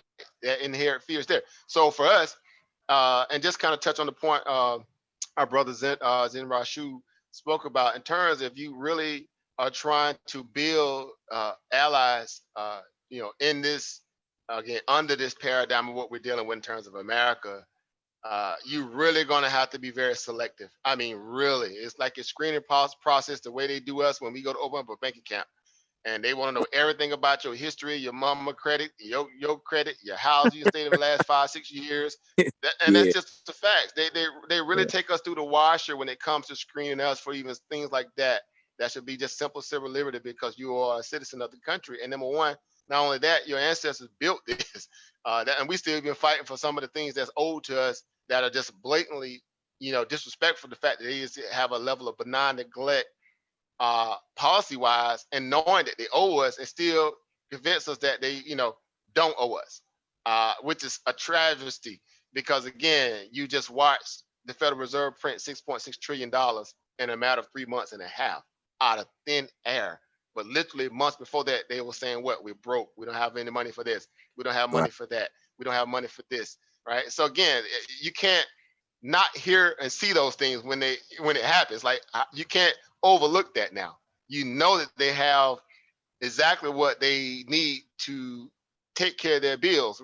The reason why they pass them off, because again, they feel like you are, again, splintered, you're unorganized, and you're not in the position of a mental threat per se to them, because they know, again, we take, unfortunately, a lot of passive aggressive steps to again, demand injustice, or we do what we call a lot of reactive, mannerisms when we've been offended or afflicted, which is again in itself is another travesty because Chris is right. You had people filming it, when our brother George was on the ground, and again, the cop was so comfortable, he had his hands in his pockets. Let me repeat that. His hands were in his pockets, rocking his weight of his knee down on our brother's neck, knowing what he was doing. He know what he was doing, right? You knew you obviously knew what he was doing. He didn't feel threatened, but our people felt what? Scared to even do something. And nothing else, run and knock him off the guy's neck another way he can catch his breath and just roll over, throw your hands out flat and say, hey, rest me. But I'm not gonna let you see him watch you kill him when the man saying he can't breathe. And I know it to be a scenario where, like this ain't nothing new, in terms of what we witness as children. At some point, might have been, playing with your friends and you put a guy in a chokehold and like, man, he can't breathe, man. Somebody come, hey, turn him loose, right? Just because them guys got on a suit and a gun, obviously they didn't feel threatened because they were comfortable. All of them were comfortable. Even the Asian guy that was standing there, he was comfortable. He didn't have to worry about nobody charge. The other two cops on the other side of the Derrick, they all had their knees on him too. And the guy was in handcuffs, pleading. So that's a part of the game where I don't know what it is. Maybe it's, again, like I said earlier, maybe bred into us now to be so docile that this world star hip hop culture of new has bred us to feel like, camera phones are just it. That's enough to get justice. And we obviously see that it's not enough to get justice in this country. Because again, if they never have the value or the fear of you inherently or innately, then they'll just take it to trial and beat you through paperwork, right? They'll find a way to beat you through paperwork, which is also another disgrace because now if they could dangle a carrot of money or pay out monetary funds in your face and you obviously succeed to that, then what does that do to the overall people who are out there really protesting for change? See, that's the in-house stuff that we got to fight. even before you even get a chance to even ally yourself with potential people, if they even out there. And I'm saying if they out there because again, as I titled the video we just saw, you know, their silence is their complicity in this. They've always been silent, right? And the ones who are out there protesting along with a lot of our people, some of them could be antagonists and propagandists and provocateurs, and some of them could have a just cause because they sicken by it. But again, when they go home to their parents, I explain to their parents, what do their parents do? Tune them out. It's like, no, we didn't, we still don't believe in that. You know, we didn't raise you to be this way, but I like the fact that you stand up for something if you believe in it, honey. They kind of look at like it's child's play. But that's fine. Look at Darlene now. She's standing up, but yeah, whatever. We know what we're doing here. We are the ones in control and power here, right? And we're gonna keep it this way, until somebody come and take it. And so we have to just deal. It's so much to discuss within it, but that's just what I see. When I think about it a lot, there are some John Browns out there. Again, I'm not gonna say there's not none out there. There are some I'm out there. Right. But I will agree with Sister Camille too, and also partially what you said too, Zen Rashu. There's some of them out there, but I think it's more so their mandate to go and do that within their own base, right? They have to go circle their own wagons in this moment and prove to us, because they got more to prove to you than you have to prove to them, period. Matter of fact, to be honest, historically, we don't have anything to prove to them. Right? Because again, we didn't ask to be here. We didn't ask to be in this situation. We didn't ask to be going through all this and be stripped of everything that's near and dear to a person who have a historicity that they can backtrack to. We didn't ask for none of this. And so every day the black mandate is to go out there and try to prove that he's, comparable enough to be in this so-called fake society that's been, propagated as normal when it is obviously not normal. When you got people even in Europe right now who obviously know what's going on and they unapologetic about it and saying like, how could y'all sit through this? Right? Them white folk over there, that's the new terraform white folk. Them ain't, they even pretty much got that mentality. So they understand that people need to circle their own wagons, right? They need to circle their own wagons, prove to you that they're worthy of your trust if they can even get it. Cause I don't think, you could just ever be that loose after you knowing what they done. But hey, maybe in a few hundred years from now, maybe, but as of now, it's just still, the fire's still too hot. Right. Cause back in the day, they had people who were called abolitionists. So, and you had white abolitionists that, funded or helped with the Underground Railroad and things of that sort. But you don't have that. We don't have that now. So that makes, any of these type of organizations or, random people that wants to, march and protest for Black lives, so to speak. It makes it very complicated. And, it's not something we should just be like, oh, okay, we're fine. You can join us and, or whatnot. I don't think that should be our approach. Can I ask you something over, Chris? I don't mean to cut you with some, and this is the question I pose to everybody, because that's why I also, because y'all know right now, the banner of Black Lives Matter always becomes, Black Lives Matter becomes what? The new, again, that's the marquee that they're going to canvas all Black people under, right? And that's what kind of boils my blood, because we know exactly the ethos, right? Or even the white paper of the Black Lives Matter movement is not 100% agreed upon all the so-called Black activists who are out here on the ground the ground level, right? Because we know that, again, the basis of it is still that they're trying to also purport that, again, even though we saying Black Lives Matter, but we do still want to honor, all lives in this moment, because again, the fabric of the people who inaugurated this thing, who are obviously of the LGBTQ community. And so again, the only way they're getting the press coverage or things of that nature is because they carry that that baton, the LGBTQ baton, right? And that to me it's problematic. Again, that's just my opinion. Again, y'all can chime in on that. I'm willing to. I love to hear y'all opinion on that, but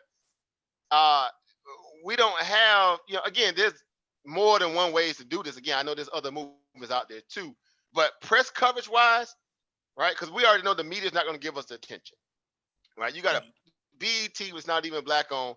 They should be the first ones giving all, quote unquote, black activists microphones and TV time, but that's not even happening because there's a collective agenda to keep us from putting people who really have that kind of level of intellectual capacity to reach our people. Again, Tamika Malroy, I'm sure everybody saw that speech she gave in New York.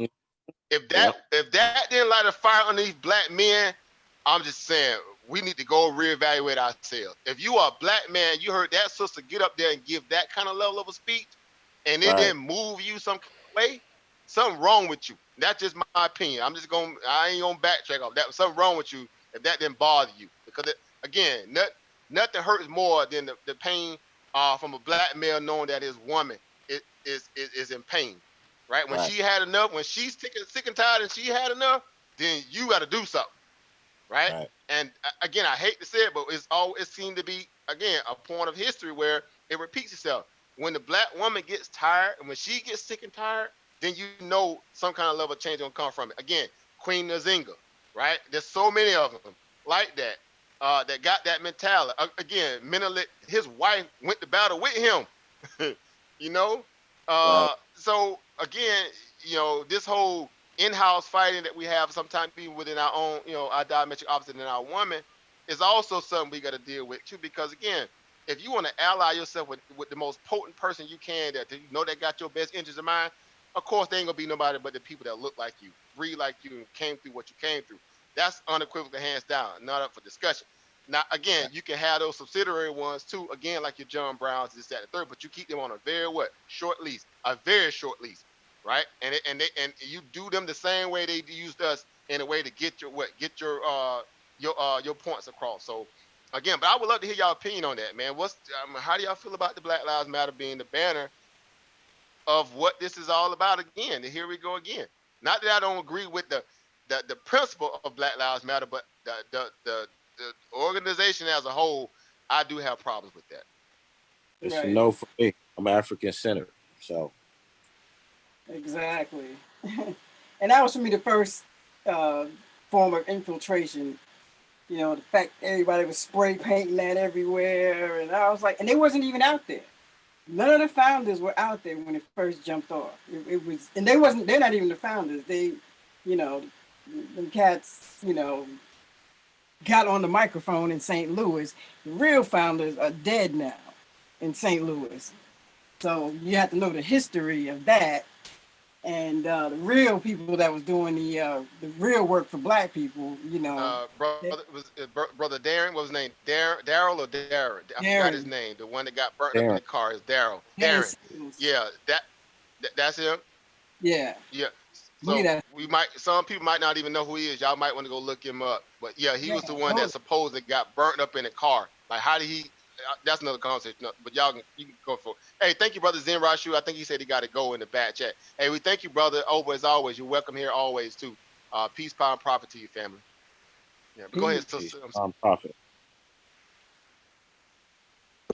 But that's why I say you gotta have the shadow military, man. I mean, even the different states. Like I know here in Louisiana, there's a militia that the government here in Louisiana send them out to do certain things. Just like when Katrina came, it was a militia of people that wasn't police or National Guards or anything. It was just a group of white boys that came there and mowed people down with assault rifles on a bridge. They don't talk about that, but that's what I'm saying. Like we gotta organize in that sense. Like I'm talking about, like being in the back, and then when things shit get rough, I mean, we popping out and we here. And you don't see us, but something happened. Oh, how that happened? Oh, he drowned in a car. Oh, he burned in a car. Oh, this was a suicide. You know, that's the same thing. Like I say, even the pharmaceuticals have hit me. You know, at one point they had doctors that was that had alternative cures for cancer, and one of them got shot in the back, and they labeled that as a suicide. You know, got shot in the back with a shotgun, and they labeled that as suicide.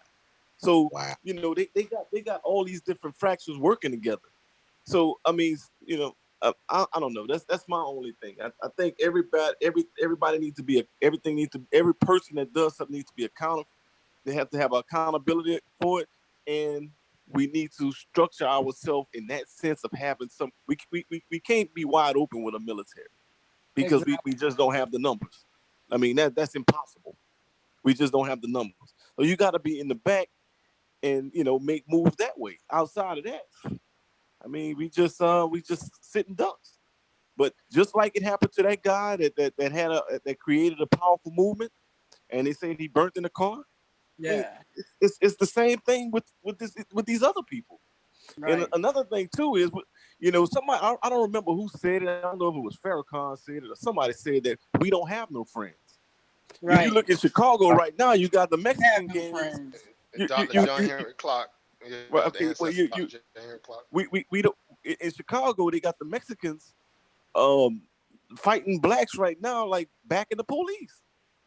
You know, come on, man. So when the guy keep, I don't know what's his name on here, but when he keep defending, befriending these white people to, you know, as allies. I mean, I would be naive to say that we won't need some kind of allies in a battle, in a war or whatever.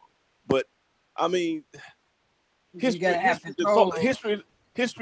taught us already. Hey, listen, they'll help you out for a little bit, but guess what? They either have an agenda behind that, or it's going to come out of them at some point. So I mean, yeah, you can help us, but we got our eye on you. It's plain and simple. Yeah, we have to. I think we should also be petitioning to be a protected group. You know, because the hell we have fought in this country for 400 years. You know, the murder, the terrorism, the abuse, everything. You know, we should be classified as a protected group. We should be able to have our own police to, you know, police our own neighborhoods. Education, be able to educate our children. You know, just like other protected groups do. They educate their own children. You know, they have resources coming from, you know, the government that backs them. You know, so that is, and you know, we put people in power that are for us, that are single-mindedly for you know, the empowerment of Black people. And then after you're strong in that way, then you can maybe have some allies. You can't have allies when you're weak, because all the allies or supposed allies are going to do while you're weak is take advantage of you, because they're in a position to. You know, so you have to be strong before you can control, you know, what it is you're trying to get out of an ally. And I would like to say I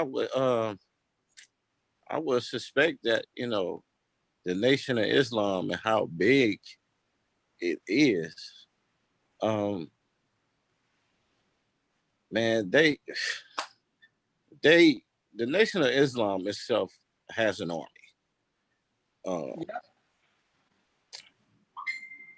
I just don't know why it's not incorporated, you know, for our communities. And I'm speaking like our communities as Black people in general, not just, you know, part of their specific agenda or religion. But see, that's what I'm saying. Yes, we gotta have, you know, we gotta have a community in all communities across America. There has to be some type of, you know, policing, or like the brother keeps saying, militia or whatever. There has to be that. Right. Since we can't form a big one because we're not unified. There has to be some type of, policing the community. There's no ifs, ands, or buts about that. It doesn't matter. It has to happen. Has to happen. Because anybody can run up into the community and kill whoever they want at any time. We naked out here, man, to be honest. We're naked. Absolutely.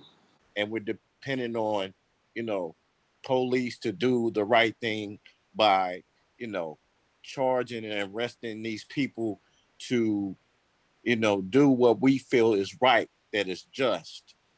And when it's not done, we're in an uproar. And at the same time, like I said, locally, we are not educated enough to, vote. Like Oba says all the time, vote for our own interests. We always vote against our own interests. So, locally, we can do something.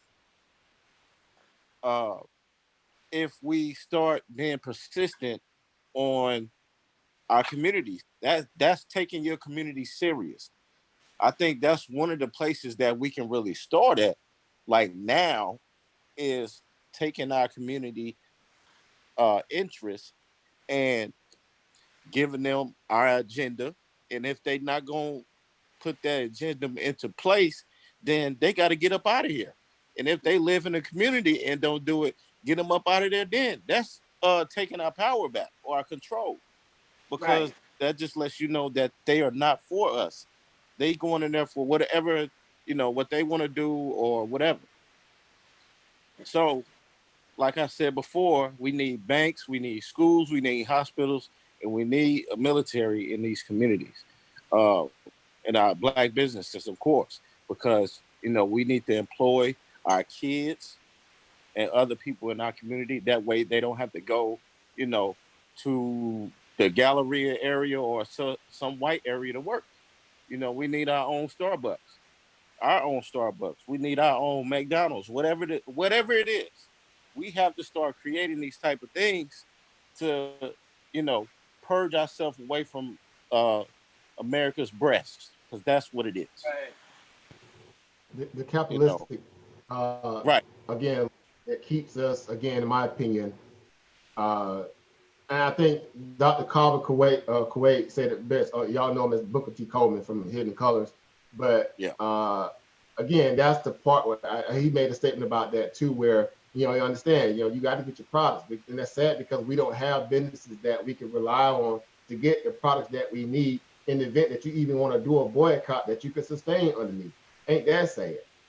You can't even do an effective boycott because you don't have the gauntlet of Black businesses that can, cater to all your consumer staple needs, all the different, industrial needs, that whatever the case that you need, technology needs, in a way where you can show people through that value of strength as a show of power that you to get people attention.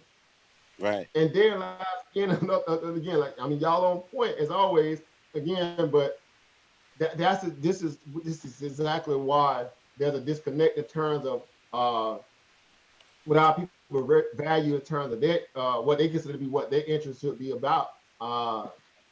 It's totally not aligned with what reality is saying. After what we've been through, they keep doing the same thing over and over, expecting a different result. Depleting their resources, going back to the trivial things in life that has proven to be detrimental to their overall health and well-being in a time like right now. Again, the COVID situation, before you can get to the riot, how many people are starving right now and hungry and got a 1,200 months ago, and you finna tell me that they're supposed to live off that? And some of them still haven't even been able to get their unemployment, because of this, that, and the third. Again, it's obvious that what's happening, because we spoke about, we speak about it religiously, obviously, when we have our live streams, but they're choking the American people out in terms of the Black American sector of it. Right? They're choking those less fortunate people out the out of the way, or out of or away from the benefits, I should say, excuse me. Right. And so that's another problem. So again, real quick, I just want to do this real quick. It's only 2 minutes, but I don't know if some of you guys may have or may not have seen that, again, that fiery speech by our sister Tamika Malroy, where she just literally just daggered anything that has to do with any kind of talking point that has nothing to do with reality, what we're dealing with. She pretty much shut all that down in about a 2-minute soundbite. And so I want to play that real quick if I can, if y'all don't mind. Just to relive that, because that female energy is something to be reckoned with when it's directed and it's intelligent, and it has again the weight of the shoulder, the world shoulder in terms of black shoulders, black world value on their shoulders. It's unstoppable. So let me play this real quick here. This is a coordinated activity happening across this nation. And so we are in a state of emergency. Black people are dying in a state of emergency. We cannot look at this as an isolated incident. The reason why buildings are burning are not just for our brother George Floyd. I'm sorry, somebody put some music behind it. I don't know what they did that for, but take it away from the whatever. But again, we're running. I guess unless I can find one where she just going in. I don't know. Somebody tried to make it something. That's the kind of stuff I'm talking about, man. Remove that music, man. Let that thing be fiery. They're burning down because people here in Minnesota are saying to people in New York, to people in California, to people in Memphis, to people all across this nation, enough is enough. And we are not responsible for the mental illness that has been inflicted upon our people by the American government, institutions, and those people who are in positions of power. I don't give a damn if they burn down Target, because Target should be on the streets with us, calling for the church. Okay, I can't do that music. I'm sorry, guys. Let me find another one. I just can't do it. It's overpowering. Right. Just a little too. She did another speech the other day over down here in Houston too, and echoed the same energy and message. Yeah, she's again, it's funny when she had that incident on the airlines. A lot of people try to chomp her off and play her off. As if she was like the angry black woman. That kind of mentality, right? I get so sick of that. And I remember she went on. She went on the Breakfast Club and all that. Like they always do, acting like clowns over there sometimes. But also when she went on The View, she was on The View, right? The View tried to kind of downplay a little bit. Only people who really rocking her was Sonny, the black ladies. The white. Oh, yeah, Carter's daughter was trying to make her denounce Farrakhan. She was like, "Hell no," because I don't. John McCain's daughter. Yeah, but her. Yeah. KKK. So I remember that. Yeah. Hey, boy, I was like, oh. I give her my respect with that because she was like, "I'm not," because I'm not. You're not gonna tell me. You freaking marauding, thieving mugs trying to tell me who I should denounce. You of all people, miss me. Right. I was like, she stood her ground. I was like, yes, ma'am. Yeah. So let me run it back. I got another one. Hope we ain't got no music this time. I'm sorry. A coordinated activity happening across this nation. And so we are in a state of emergency. Black people are dying in a state of emergency. Uh-oh. We cannot look at this as an isolated incident. The reason why buildings are burning are not just for our brother George Floyd. They're burning down because people here in Minnesota are saying to people in New York, to people in California, to people in Memphis, to people all across this nation, enough is enough. Yeah. And we are not responsible for the mental illness that has been inflicted upon our people by the American government, institutions, and those people who are in positions of power. I don't give a damn if they burn down Target, because Target should be on the streets with us, calling for the justice that our people deserve. Where was AutoZone at the time when Philando Castile was shot in a car, which is what they actually represent? people's defense, then don't challenge us when young people and other people who are frustrated and instigated by the people you pay. You are paying instigators to be among our people out there throwing rocks, breaking windows, and burning down buildings. And so young people are responding to that. They are enraged, and there's an easy way to stop it. Arrest the cops. Charge the cops. Charge all the cops. Not just some of them, not just here in Minneapolis. Charge them in every city across America where our people are being murdered. Charge them everywhere. That's the bottom line. Charge the cops. Do your job. Do what you say this country is supposed to be about, the land of the free for all. It has not been free for black people, and we are tired. Don't talk to us about looting. Y'all are the looters. America has looted black people. America looted the Native Americans when they first came here. So looting is what you do. We learned it from you. We learned violence from you. We learned violence from you. The violence was what we learned from you. So if you want us to do better, then damn it, you do better.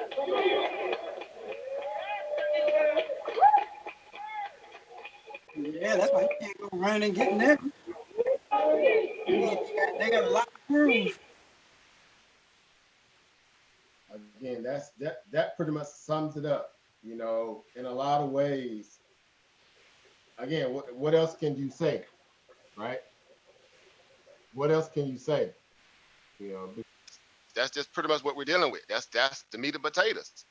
Yep. That is literally the meat and potatoes. Yeah.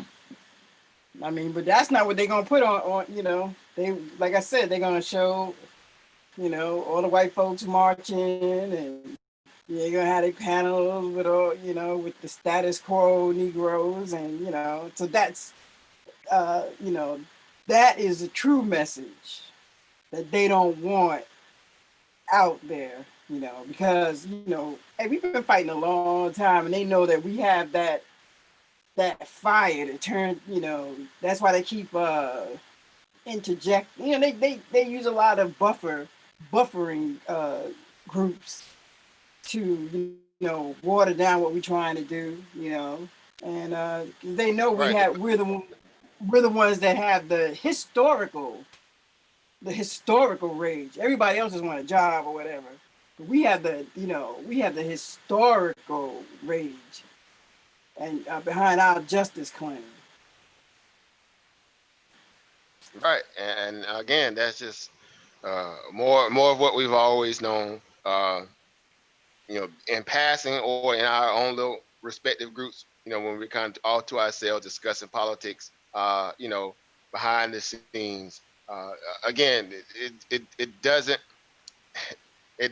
make it, you know, substantial if you can't have it in an open discussion form, because obviously people seem to, again, not take us serious, and I see us in that perspective, because again, when we are having these moments of outrage or backlash on a public forum, again, they always feel as if we're gonna obviously at some point give up, go home, and to be done with it.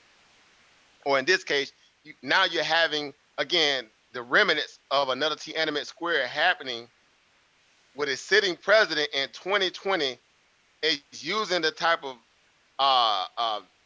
inflammatory language, right? This very incendiary language where they're gonna turn the American government on the people. You know, they loot, we shoot, right? All that kind of, you know, that kind of incendiary dog whistling, again, to like the guy was saying on the video I showed earlier, you know, dog whistling to militias, right? Dog whistling to the cops and the military. That y'all know the deal. Y'all know who these people we're dealing with. Those people, again, quote unquote, those people, right? And again, they don't understand. I mean, they have no issue with collateral damage. You already know that. You know, Exactly. again, racism, white supremacy don't take that old, oh, we messed around and killed one of ours, right? They're gonna tell you like they did back in those days when they was doing that stuff, right? You hadn't been hanging out with them anyway. Right. Right. So they happy off one of theirs the same way. If they can take out 5 or 6 of us and off one of theirs in the process, they fine with that. Yeah, that's Right? just Again, collateral Charlottesville. damage. Right. What happened in Charlottesville? You know what I'm saying? They ran over that white girl, right? The guy in the little Dodge Charger, Challenger, whatever it was. Y'all saw the one the other day where the police ran up on the one white girl. She was a protest and actually peaceful and walked away from a protest and was on her way out of it again. And the police ran her down and threw an elbow in the back of her head. Mm-hmm. As if to say, what you doing out here? This ain't your fight. You gonna get this, you gonna catch these boots today. Again, the true nature of who they really prove to be. Yeah. Right? So I ain't nothing like we ain't seen this before. Again, I know a lot of people don't necessarily want to deal with that because again, this is a conversation where you're gonna lose a few people, right? You lose a couple little subscribers, you lose a couple little, again, but you need that shedding, you need that shedding of that kind of level of weight anyway, because again, when the mess hit the fan, right? When the mess hit the fan, you need to make sure the people around you understand who you are and your viewpoints unequivocally. There's no discussion.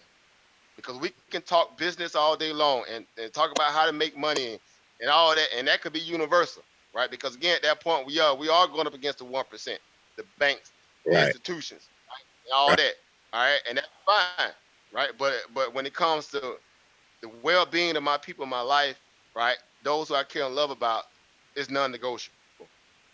Let me repeat that. It's non-negotiable, right? It's non-negotiable. And I make it very plain, if you're going to be able to, again, be in these forums, be in these moments like this, and, you have a different talking point, I could tolerate to a degree. If you're not being disrespectful, you might just be truly ignorant because, again, a lot of y'all might have been groomed to be that way. I get it. I mean, you heard the guy said unequivocally, a lot of them groomed to be that way. They groomed to be that way, right? To have this, oh, I'm this and I'm that and we're this and we're that, right? But that doesn't necessarily, it doesn't change, the fact, of what we're dealing with, right? It doesn't change the fact that, y'all got something, some atoning to do. Black people ain't got to atone to nothing. Black people ain't got to atone for nothing. And that's the part of the game. Right. That's the part of the game where we got to start realizing that. We got to stop apologizing for stuff that we didn't create or we didn't obviously ask to be a part. And we play that role, obviously, a little too much for my liking, right? Again, and sometimes it's involuntary because a lot of it is just that we're just good-hearted people. Meaning our culture, y'all heard people say that before. That's the gift and the curse of black people, right? We just have a very open heart for everybody, right? Just naturally, black people always want to share and be social. We're social people. Call it the gift or the curse, but at some point you gotta upgrade your warrior spirit too. Sometimes you gotta reincarnate the Dr. Khalid Muhammad, right? The Shaka Zulus and the Idi Amins and the Queen Nzinga and the Benelix and the Hamptons. Sometimes you gotta learn how to channel that energy too. The Nat Turners, right? The Bookman Daughters, the Tucson Overture, and the Dessalines. Y'all know them. These ain't just name drops of people that just, again, these people nice. No, you got to understand the mentality that they had in terms of what they was dealing with. To take those people to that point, to realize that their self-preservation was more than the ideology of a commonality with all the races. When there was no such thing as that until again, 1990. There wasn't no other races in this piece, but only was black people. Yeah. And that's what I was saying about saying about the guy that was talking that was depending on the white girl. You know what I mean? The white people. Like, what other races are you talking about? I'm only concerned. I'm only concerned about my people. Once we realize we have to be concerned about our people first, right? And let everybody else follow, we'll be good. Stop worrying about other people. Keep your blinders on. You look at keep your focus. Stay straight and just start thinking about your people. That's it. Don't think about nobody else. What anybody else, however anybody else feel. Don't even think that we're gonna have help. Don't look for help. If help come good. Right. We got to learn how to get our military mindset on. That's a part of the game where, we have it innately, but again, a lot of people are scared to bring it forward. That's the part that worries me. Again, we do have people who've been in the armed forces. Obviously, I myself, one of them is Sister Mo, and we took that training. But that training is valuable, obviously, if we could transfer it back to your people. I guarantee you, I can say this without a kid in the world. Majority of the white people that I met when I was in the military, those who went through and came out, they went right back to their communities and transferred a lot of those skills or those talking points or that level of knowledge to their people. Right. How do you think a lot of these militias obviously came to be? How do you think a lot of these people that's on the police department came to be? How do you think that aspect of those who even went to war and fought beside you, who was actually still a racist, but just felt good to kill somebody else in their own country, brought that same mentality back and trained and taught what? These other militias and these people that sit on the police department who obviously prior service but still carry that same venom and vitriol and that white power mentality back to their. This is why it's important that just because you got black people that's in the military, again, they got knowledge of self. I'm not saying all of them got knowledge of self, but we understand that they got groomed through the same school system that a lot of us did. So they obviously are still inebriated or asleep at the wheel in terms of who their real true allies really are, meaning their base, right? There's all that, we're not white, we're not, we're not black, we're not yellow, we're not red, we're all green, right? Everybody heard that speech that went to the military, right? Because I know exactly. God told you're not this, we all green. Okay, yeah, that's fine because I know it's a job. I'm here for the benefits. I get it, bro. But I still got the block mentality with me. Don't get caught slipping. I'm from Florida, right? We don't even think that way. I'm just here to get this GI Bill and move on, right? Move on, just whatever. A lot of people don't have that mentality because again, they see it as the system is doing something for them. And then the worst thing can happen is they fall suit to the idea that what? They feel indebted to it.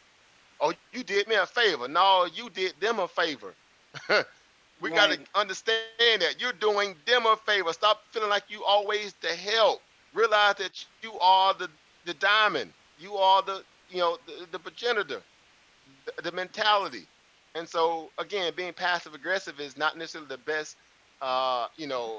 course of action to be taken in moments like now. Because again, what people want you to do, the people who don't want to deal with this conversation right now, they much rather you kind of very low key, low voice, low tone, low mannerism, very cowardly, just kind of have the conversation to pass and then move right on. Right. Yep.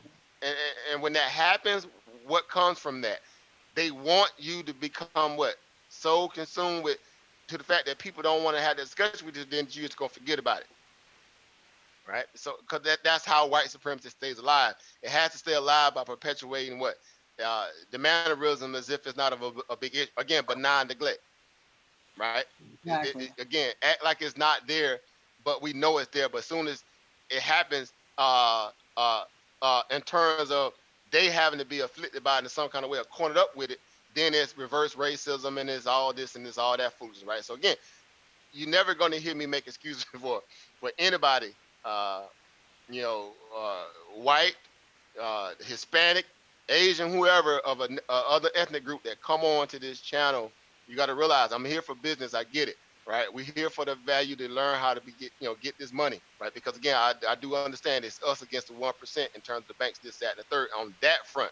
But when it comes to my people, unapologetically, you're gonna have to deal with the reality here, right? Or you're just gonna have to move on, right? Because these conversations has to happen. Because if you don't feel outraged, right, then at the end of the day, you really serve no purpose, right? You really ain't serving no purpose in the greater scheme of things when it comes to being, again, a true seeker. Because that's what we try to aim to do here. Not only are we trading stock, but we want to also be educated, edified through proper knowledge and education too, so that we all can, understand what's going on. So when we have this conversation, you won't be sitting there looking like, man, what's this about? Right? Because if you can't deal with the facts, then you're already on the wrong page. I guarantee you. Right? You're already on the wrong page. Right? And I'm nobody. I ain't got no tons of followers. But again, one thing I will always do is speak truth to power and be realistic about it. Right? So again, that's just the facts of what we got to learn how to deal with. Because I don't want fake people around me who's here just obviously leeching off us for the value that they can get. And I get it. People gonna hustle. I get it. People gonna hustle what they can get. They gonna hustle information. I get it. But when we had these conversations, just keep in mind, if you ain't gonna add to it, just stay silent and just come back when we have a discussion about the stock. But this conversation has to keep going forward at this moment. I just got to be honest. I got to be honest with myself because again, what y'all see is what the same thing I've been seeing, and it is that if you go, and I'm saying it because y'all investors and traders, you go look on that side of the field right now. A lot of those so-called white constituents in the market, they outraged. This disrupting the market. How dare they be out there looting Target? They worry about the company that they invested in. Like, man, like these companies got insurance, idiot. They got insurance, you dummy. These people don't care. Let it. Right. It's about to die, and y'all talking about a thing on Walmart being or Target being. They got insurance, idiot. And it ain't gonna affect the stock no more than anything than the fact that you know that this dumb behind Fed pumping the market anyway. So it ain't even affecting them. Because the markets, the agro is gonna still come in and buy that trash right on back up. Market's sitting there almost near all-time highs, and we still in a pandemic, and it feel like we ain't even been in a pandemic, and we ain't got a GDP of negative 4.8, and we ain't got retail sales down in the toilet, PMI numbers down in the toilet, CPI numbers down in the toilet, right? Mortgage rates in the housing market down in the toilet. Right, but the market have you thinking that ain't even none of that stuff even happening. So again, that shows you exactly where white people's mind is at. It's on the money. It's all about them keeping the riches and the wealth that they've been able to muster off the backs of other, whomever the case, and keep it in a way where, at least if nothing else, they can protect what? That stock market, because you can't go burn it down, right? Good luck trying to burn Wall Street down, because again, right? Good luck, right? I'm just being 100. Good luck with that one, right? If you pull that one off, but guess what? They're gonna run them algos the next day. You can burn the physical building down, but they're gonna run them algos from some kind of computer. I bet they got servers somewhere, right? They're gonna see that market running. And I'm gonna be right on there to get mine too. I'm like, y'all ain't gonna leave me out, y'all dirty joke. I'm gonna go right on in there too and get mine. And but that's why these conversations are important, because we need to have aspects where we can go and procure income, procure money, find ways to get income that's void of what? The system, right? Because that's how they get us too. They keep you in a perpetual box where you are always constantly begging, right? Having to fill out the application, having to go through all that level of, equal unemployment, hoopla, headaches. All that, that takes us away from the opportunity, right? Keeps you always feeling like you're just, again, banks denying you this, that, and the third. So when we tell people outright, unequivocally, well, hey, we found the loophole. We found the loophole, literally. There's no other means of opportunity out there on this planet that you got at your disposal that can procure you the level of income that it has no cap on it, that has no level of discrimination, that has no barring mechanism or screening process behind it, than the fact that you just got to have a social security number, right? That could keep you from being able to procure income. To fight this so-called quote-unquote system, if you want to even look at it from that perspective. Now, if that don't call a person to say, let me start thinking twice, 2 or 3, 4, 5, 6, 7, 8 times about how I'm wasting my time, my money on trivial things, then I don't know what else to say, because again, we're trying to find a way to debase the system by making sure at least we have some resources to fight with. We may not be where we want to be all together quite yet, but we're building upon that. That light bulb goes off at some point, meaning this is a procurement aspect of an industry or a craft. You get better over time. You don't have to get certified to go to school for this. I'm sorry. Right? Sorry, not sorry. Because I don't want you to go into debt anyway. Why should you when all the information knowledge is free? You got people who came from nothing who are now billionaires. People like Ray Dalio, dirt poor. Now he's a billionaire. Leon Koopman, fat, greasy behind. Billionaire. Came from an Italian mob kind of mentality, family, almost. These people found a way to utilize the same thing in terms of the transfer of wealth, heist that's been happening since time immemorial. Off the backs of others first, because we were the first thing to move across the stock market, right? Beyond cattle, it was black people too, right? The first Black Friday, in that perspective, was the revamping of the slaves down in New York. Revamping of the slaves, And so this ain't nothing, you know, we ain't got to sit here and act like we don't understand what's going on. So again, you play the game. You know the rules of the game. You know the rules of engagement. You find a way to what? Get yours out of it. You make the best of this opportunity because again, they are not going to close down this stock market. They can close down Target. They're going to close down your school. They're going to close down a bank, any of that stuff, but they're not going to close down this market. Am I lying? Nope. That's like It's going to be open first thing. They was pumping all kind of money in the market. It was crazy. Religiously. So this, right, and that's all it is just a transfer of wealth. And this is the moment where they get to steal. Anytime you have this level of chaos in the streets, pandemics, civil unrest, this is how they steal money because they have to do what? Call emergency Congress session. They got to what? Come up with some kind of level of stimulus, go into some kind of level of so-called quote-unquote American savings, which they ain't none, and what? Pad this. They always try to throw money at the problems, right? Y'all know that's America's way. They throw money at the problem. They don't throw knowledge, corrective action, reform, things of that nature, right? They try to throw money at it, right? As if money gonna fix a person mentality, right? It just makes them more greedier, right? And so again, that's the problem too, because again, loans, the white America has feel like they got access more than what you got, then that's empowering to keep that false narrative alive that obviously white is might and black is bad, and black, y'all know the whole thing. That's why I posted my thumbnail. Black cat supposed to be what? Bad luck. Y'all, we all grew up under that dumbness. Right. You see a black cat, you cross the road. Like, who taught you that foolishness? Right. Propaganda. Straight propaganda. Cat, like, man, bro, I ride with you. You don't even know I'm a rider. And you done ran, you running away from it. And go get you a little dusty little white cat. Yeah. And you hardly even see those anyway. Right. Black cats and ran them all off the block. Right. Facts. Again, but I'm just being honest. I'm in my moment of truth, as I know y'all are too. But again, that's why these conversations are important. So again, I know it will rub people the wrong way when they come back, and that's fine because again, if you feel uncomfortable, then I achieve my mission. Because know what? If you don't look yourself in the mirror and say, you know what, the people over there on that channel, they speak unapologetic about everything that has to do with reality. Right? And if you can't accept that, then again, you're gonna have to go get it from somewhere else. But in these moments right now, I see my base hurting. I see my base being mistreated as always, ain't like it just happened. And I'm tired of it, just like everybody else. And so you're seeing people from celebrities. Apparently, we'll know if it's real or not. But some of them out there trying to actually hick a little dust up.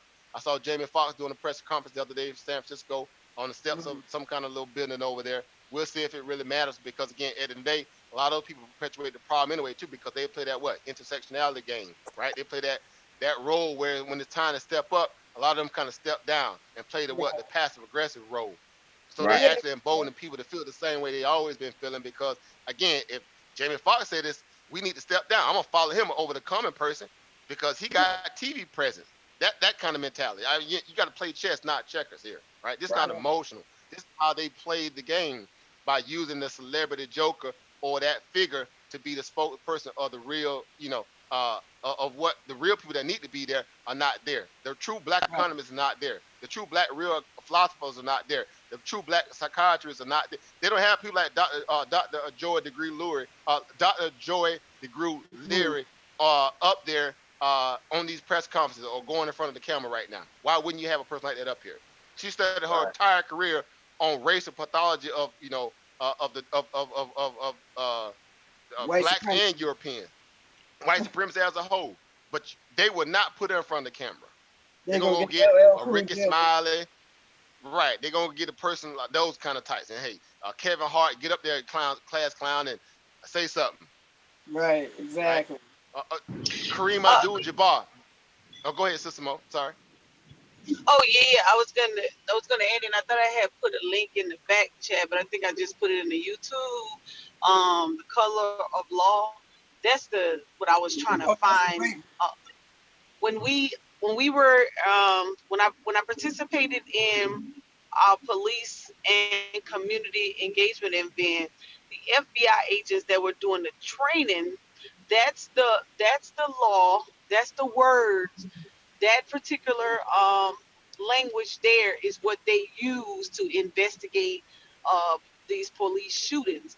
And so, because the color of law, when you read it, is basically talking about using your authority to pretty much abuse in some type particular manner. And so, basically, what they're doing is trying to determine whether that police officer used its authority as a police to commit the crime or the murder, right? And so, because the way that actual law reads, trying to justify the fact that that person did it because of their authority. They did it because they have the authority to do it is something that's very hard to do. And so when we ask the question of how do you get that stigma off the table? Like, so our attorneys have to approach the case not because he basically saying not because he's a police officer and he getting away because he has the authority. So they have to come up with a language that shies away from them being able to use the color of law as a determination of whether or not that person um, wrongfully used his authority. And so if you guys look it up, you'll see how it actually reads. And so because of that particular law right there is how they've been getting off. And this came, and I was trying to find my video of where that they went through a series of questions, because that training came about after um the the recent years police brutality with Alton Sterling and the young brown boy and Tamir Rice and all of them. That's when that training came about, and they gave all the scenarios of all of those brown and black people who had got killed by police, and they went through every scenario using that language in the code of color of law to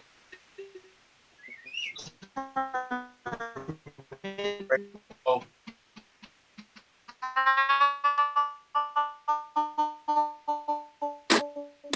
those police officers got off the case based on that rule. And uh-oh, I'm breaking up. yeah. Yes. You good I'm now. sorry. Oh, okay. Yeah, so I would encourage you guys to look that up. It's called The Color of Law, and then look how they actually applied it to those cases. And that's how these police officers are getting off, because of that rule right there. Because we're approaching the case, that the police officer is using their authority to murder our people. And so the FBI is approaching saying, okay, prove how they're using their authority. And if that police never verbally said or indicated anything about their authority to engaged in the action that they did, then the police officer gets off. And so we ask questions like, okay, how is that determined?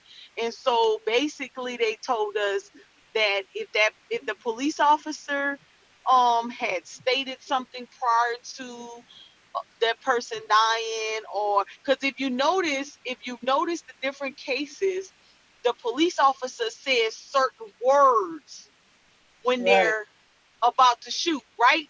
And so they have a predetermined language that they use that they know is going to disqualify them from being able to stick the for us being able to stick the fact that they use their authority. So they use these certain words. Now, some police officers that have gotten convicted kind of hung themselves by what they actually said or what they done after the action was taking place. And notice they will walk away from the scene like, oh, I didn't know that was really gonna happen type of composure. So they can't use their body language against them to say, okay, they did use their authority. So what I would encourage you guys to do, read up on A Color of Law, and then go back and examine some of those videos where I know it's very, very disheartening to go back and review a video of somebody's dying, but pay attention to the police officers' body language and what they say. And the ones, so the guy, the Charleston police chief attended the training as well. And so he spoke on the Scott case. And he said the reason they was able to get that conviction in Charleston was because when they reviewed the tape, they saw where the cop tossed the gun, and it made it look, and when they tried to say that Scott had a gun on him or whatever, they saw where when you play the tape back, they saw when he reached in and he planted the gun, and that's what got the guy off. Otherwise, he would never got convicted of that case. Right. Wow. Yeah. Yes. And I'm gonna find, I saved the video because I recorded the training, because you gotta hear from their mouths and you gotta hear how they play the scenarios. And I'm telling you, be like, well, damn, we ain't never gonna win. Like, we'll never convict them. They will never go to jail using this, because that law protects them. And it's very difficult to prove that somebody used their authority. And the way they told us, they said here's the other thing. The first thing was that it's very difficult to prove that somebody used their authority to actually commit an action, right? And the second thing was that if anybody that's a witness in the case Working up again. lie if they table and they don't have, can you hear me now? Yeah. Can you hear me now? Uh-huh. Okay. They said if a key witness, let's say a key witness, or in this case Florida is dead, but if the key witness at any point lie in the investigation, they can dismiss everything else that was said in the investigation, and that's a wrap. All bets are off. Like, I'm gonna find these videos, y'all. I'm gonna reach out to my friend in Aiken, who's actually works with this committee, and see if they still have those video recordings, because mine, I have to look for it. I know it's saved on the computer, and I'm gonna try to play it. I have it somewhere, because I was like, oh my God, we definitely have to review this. I need to keep this for a lifetime, because this is very important. And when you guys hear it, you're gonna be like, well, I be damn. Yeah. Like, how can we combat this? Go ahead. I'm sorry. Oh, no problem. It was just I was just gonna say, it's just like when you hear them, they always yell, "Stop resisting!" Yes. Stuff like that. Yes. And they do that so that they can hide their true emotion. Because if they don't use those words, then they're either gonna make some type of gesture or they're gonna say something the wrong way, and then you got them. Right? But if they never do that, guess what? That's why if you, in that press conference, when I think it's the district attorney or the attorney general, when the attorney general said, we charged them, but it's going to be very difficult to convict them, that's what he's talking about. Because we're approaching the cases wrong. We're approaching the cases wrong. And that's why it's very important, whoever these attorneys are, before they come up with what they want the charge to be, they got to do their homework and make sure that the charge and the information that they have to actually present that charge does not go towards the authority role. Because as soon as they say the police, because the police is who he is, that he can create, he has the power to commit this action, we lost. We're done. We can't win. We cannot win. And when I tell you, they explained this junk thoroughly, and you could see the room was filled. It was a mixed group of people. It was police officers in there, and it was civilians in there, and you could just almost see the tears in people's eye that we cannot win against this law. So, No, so that's whoever, that blue wall perspective, yes, and that's the reason why. If y'all notice this again, some of the people, especially around my age too, maybe some, some of our younger family in here, the reason why they don't have unions like they used to have back in the old days is for that same reason. And the only Bible union we have left is what? The police union, right? That's the most secure union. They got players unions in NBA, all that stuff. Again, okay, yeah, granted, but the police union is comprised of who? Let that marinate for a moment. Cops. Ex-cops, ex-DEA members, ex-judicial people, right? Right. They've got first-hand experience on all the aspects of law, right, to put forth a stand to block any aspect of so-called prosecutorial vengeance coming against them. They are well equipped. They well equipped, and just like Sister Mo, kind of stated in this scenario, when you have that sometime, exposure moment when the kind of cats get out the bag a little bit. This is exactly why these kind of aspects are very important to pay attention to, because in the court of law, you already, again, come on, seriously, you're gonna have, it's the old age saying, right? You're gonna allow the police to investigate themselves, like seriously. Right. Again, you have to be out of your mind to think that they're going to convict their own or go out their way to want to convict their own. And the only time they would do that is they feeling pressure to the point where they can't, run interference like they've been doing since time immemorial. Right. And so that's important. So I'm happy you brought that up, Sister Moore. Again, if I can find that video too, I'm gonna definitely run a documentary on it, because y'all know I love popping them documentaries up. Because I understand, you need to have places where you can have all that stuff kind of in one place, or you can go back and go through it at a point where you're not having to search all over the internet when you have those kind of key points of references. So very powerful. Like I said, if you know where the video's at, let me know, Sister Mo, and I'll see if I can download it. I don't care. I know I'll be risking getting strikes and other stuff. Man, I don't care about all that stuff. I'm gonna drop that information, right? If I can, and deal with the consequences later. Yeah, I would.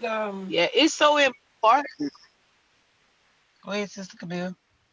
Oh, I was just gonna say that it's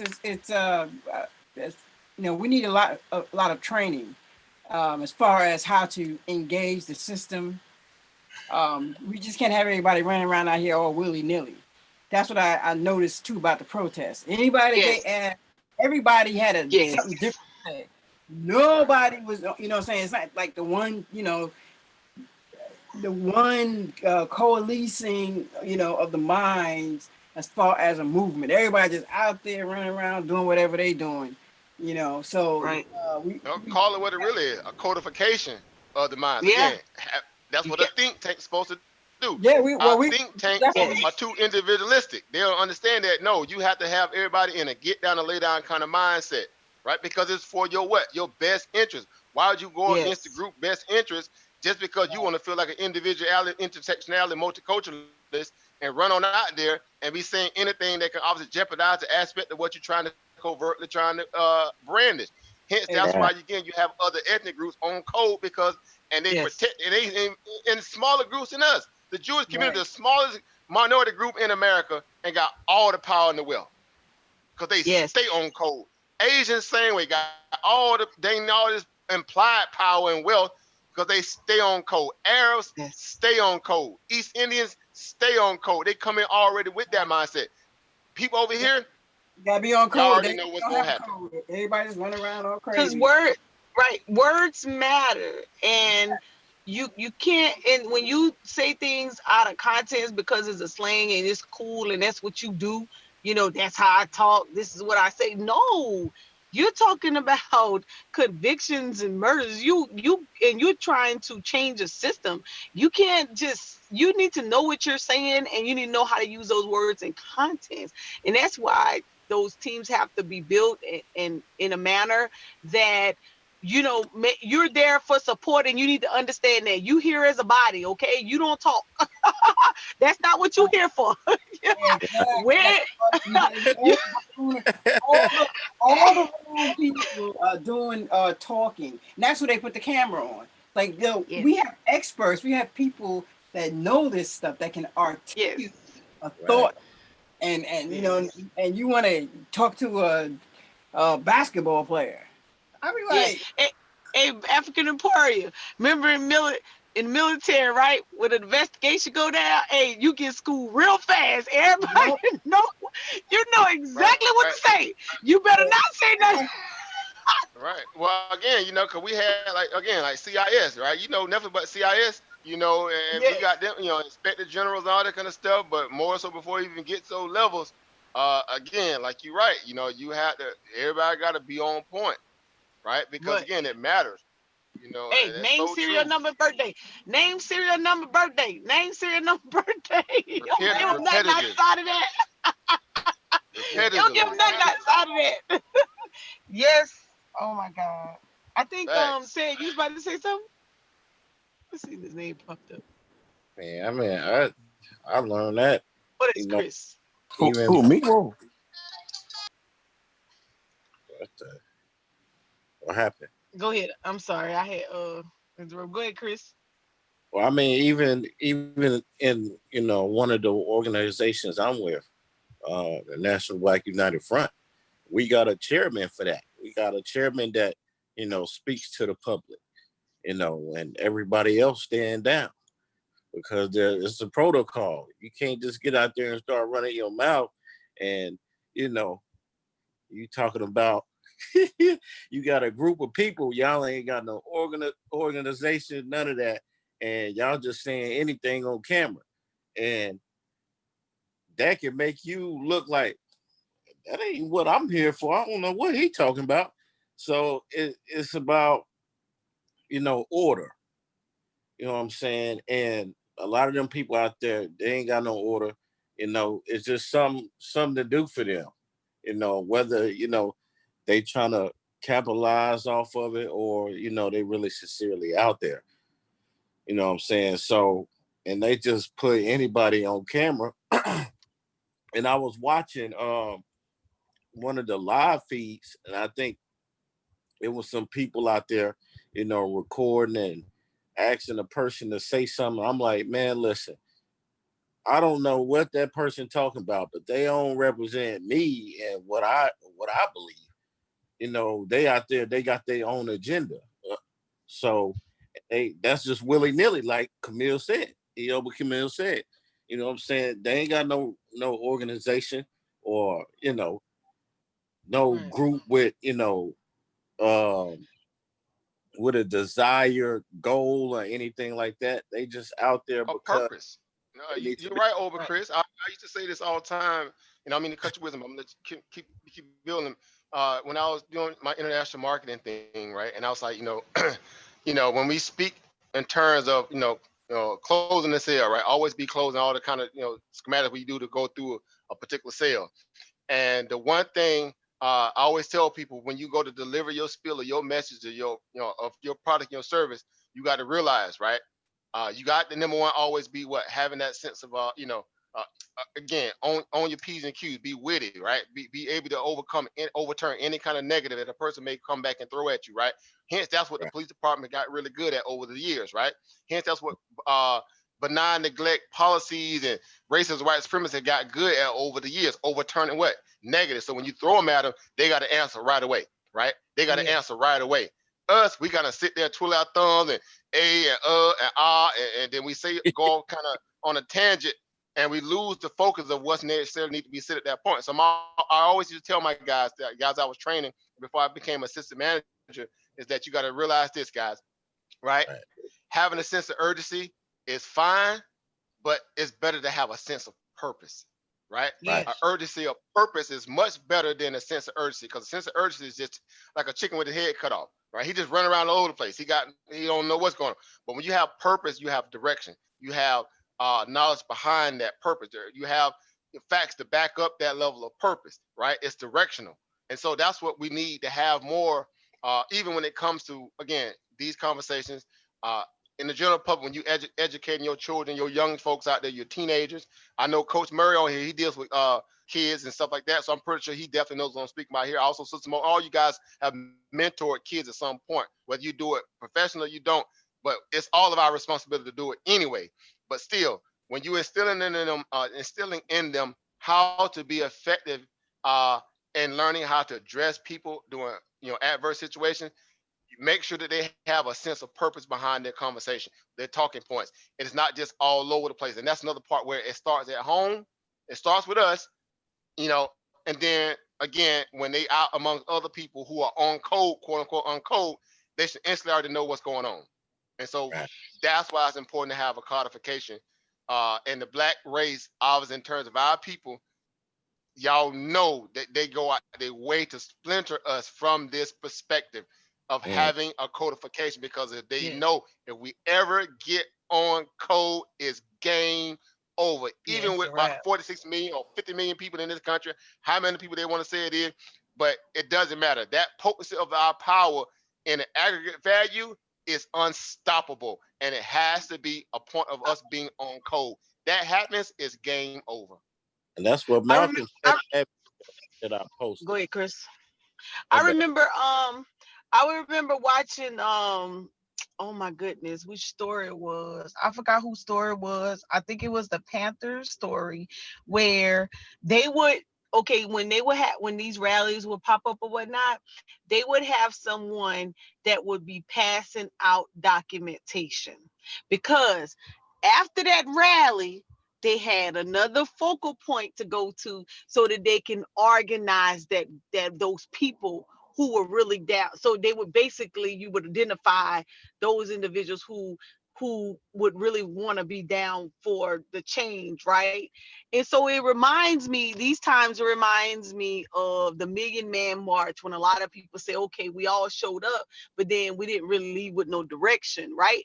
I said, if I didn't have a knee injury, I probably would have been at one of these rallies. But my intention would have been to have identified some, like I brought up the color law and all these different things, right? To identify what are some things that we need to do to combat this.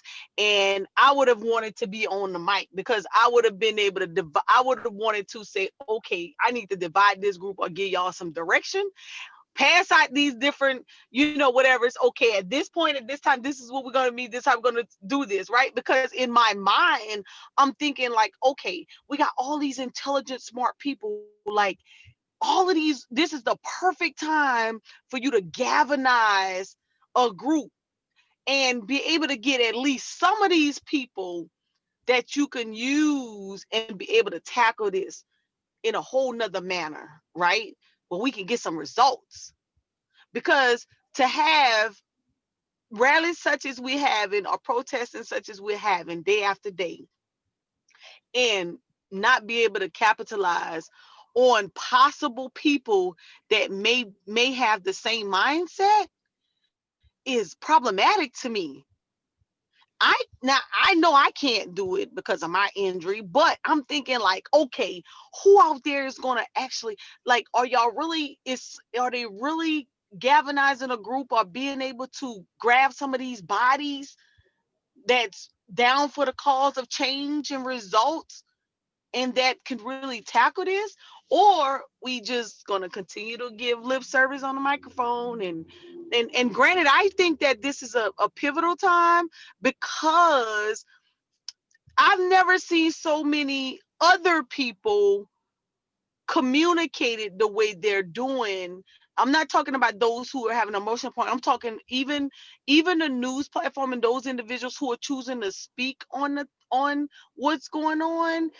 They're giving more conversation to attempt to speak change than they would on a reparations conversation.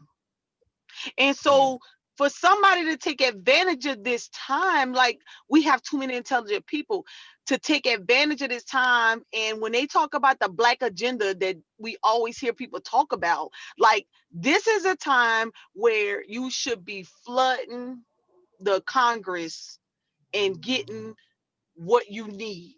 And if I think that if we don't, I think if we miss this opportunity, we're gonna be back in this conversation over and over and over again. And so I hope, has anybody seen, and maybe I'm tripping, but Attorney Malik Shabazz? Yeah. Absent. And you know, he right down the well, you know, he in DC around the area where I'm at.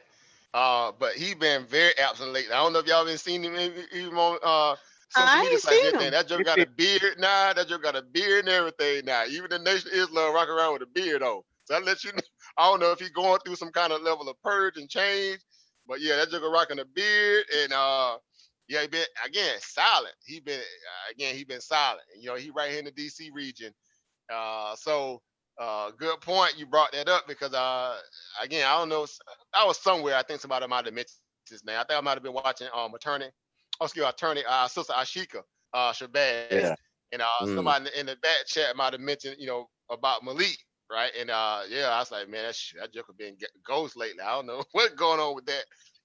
Cause remember last time this happened, he had the debate with Dr. Cornel West, and they Right. spoke on the issue, and they spoke on the issues or whatever, and you know, they brought in I think one of the leaders of the new Black Panther Party and different things of that nature. And so that's why I ask, because these are pivotal times, and so these people who have these expertise out there, I mean, I don't know, I know a couple people who are lawyers, but I haven't really talked to them to find out if are they looking into any legislation, are they having conversations to address it, because I know a lot of You know the what? congressional, go ahead, I'm sorry. But no, I mean to cut you in, but those are the people most affected to affect change. They know more of the I know. legalese than the average layman, but those are the ones who are asleep at the wheel of all people. That's That's what I'm what's sad, because you would think they would have a black lawyer coalition, unlike the likes that we always see to get the same 2 or 3, and Lee Merritt and Benjamin Crump keep showing up, and those are just more. Yes. They are more structured as what they call them compensatory type lawyers. They go there show it to get settlement. They don't show it to get somebody prosecuted. They don't have that kind of level of pedigree to get somebody actually prosecuted. They show up to get a compensatory, some kind of level of compensation, and then move on. That's why a lot of you have a lot of these, you know, Jesus want me to forgive them types and that kind of stuff coming out of their talking point, because they go to these people with a script and say, hey, you want to get paid? We're gonna get you some money and nothing else. But you gotta be very passive in your conversation. You can't be out there saying you kill all everybody, 2 for 2, eye for eye. So that's the problem. So I'm like, well, where are these other real sharp, strong black, bar mandated black attorneys out there, councilmen, and forming a coalition to push it back against all this foolishness coming out of these police unions that have their lawyers, they lawyered up, and then we go on the sideline just sitting there twiddling our thumb like, man, look here, I ain't. And again, I guess they ain't getting no benefit from it. They ain't gonna do the work. So let's show you where their leaders is at, right? I guess it shows you where their leaders is at. So that bothers me. Where's Johnny Cochran was the last of them. Yeah. He was the last of the dying breed. When he left, man, we've been in trouble ever since. Yep. Yeah. Sharpton got the nerve to speak on George Floyd. George Floyd. Man, I put up that picture. Man, the black people been acting without you saying nothing. Don't get up there and start running your mouth now. Those type of Negroes. Who was that over, Chris? Al Sharpton. Yeah. You already know that they gonna drag him out. They just it's like an afterthought now when you even hear their names in these kind of moments, because they played themselves so much to the left that their credibility has been stripped away from them in more ways than it could have ever been, at a point where they had the ability to garner a lot of the leadership mantle that was at a point where we needed it most. They threw it away, right? For kickbacks and pats on the heads under the table deals coming out of, Bush, Bush second, actually Bush first too, obviously with Jesse Jackson. And then Al Sharpton got a lot of his under who? In the part of Bush second and also parts of Obama. Yeah. He got his last little, Yeah. little ride into the sunset off of that one. Now he really done, right? Again, man, look, them, again, no disrespect to them elders, but that's all they are at this point, right? They just elders. Because they should have been putting information out right now. Like okay, so if the black little blackout thing can catch a fire, it should have been some darn inboxes coming through that saying this is your talking point, this is the policy or the regulation or the precedent that we need to be talking about. So anytime somebody put a camera in your face, open up your messenger, this is what I want you to read, this is what you say.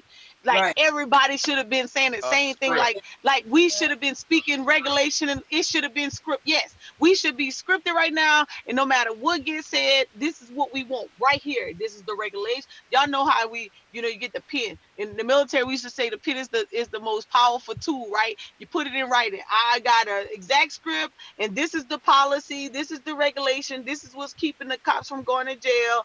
And this is exactly what I'm posting. This is what I'm saying. You don't say nothing outside of that.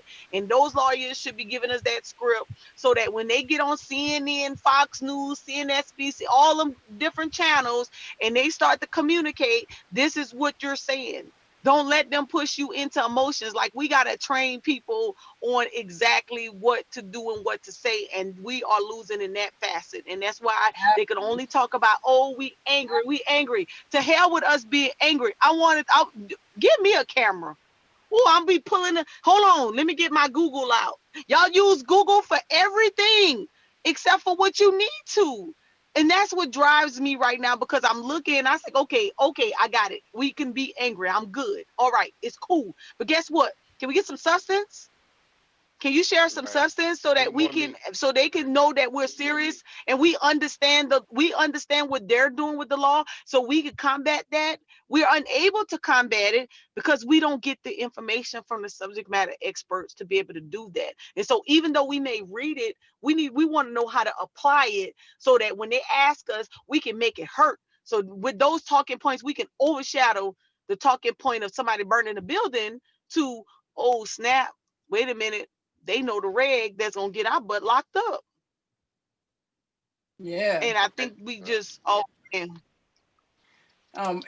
yeah, I definitely, people don't realize that when you see those people at the sit-ins in the civil rights movement, they rehearsed all that stuff. It just wasn't no willy-nilly. Yes. You know what I'm saying? All that whole, what people were saying, the sit-ins, everything from them hose down. I mean, they had the whole how they should behave behind the whole. They had all of that was rehearsed. Or even did more everybody so, have an election on a night? Call it what it really is, and this the one word we keep running from: organized. Thank you. Organized. Yes. We it's like that's like kryptonite to the black mind at this point in the game, because everybody been given this baton of individuality, right? So they don't realize that individuality in a moment like this, you done. You cannon fodder. You need organization. You need a fold. You need you need backing. And again, that's the part of the codification where we need to be a little bit more patient and poised into getting our talking points right, so we don't go out there and say something malicious or incendiary that may put everybody else in harm's way because of the fact that we're not, again, scripted properly, right? We got all these raw emotions, which is respectfully so. You definitely have the right to have those raw emotions, but ultimately, at the end of the day, you're dealing with people who are word, legalese, fascists, right? They use that as a way to hurt you, because again, the whole aspect of the thesaurus and the synonyms that they use, all that stuff is there obviously to take you all over the world to bring you back to one place. And once you get confused, you off the grid in terms of not knowing what they're gonna do to you. That's how they get you. So y'all are 100% on point. Y'all are so right. Do you? Go ahead, Does everybody have local voting on June the 9th? Yes. York, I think, yeah.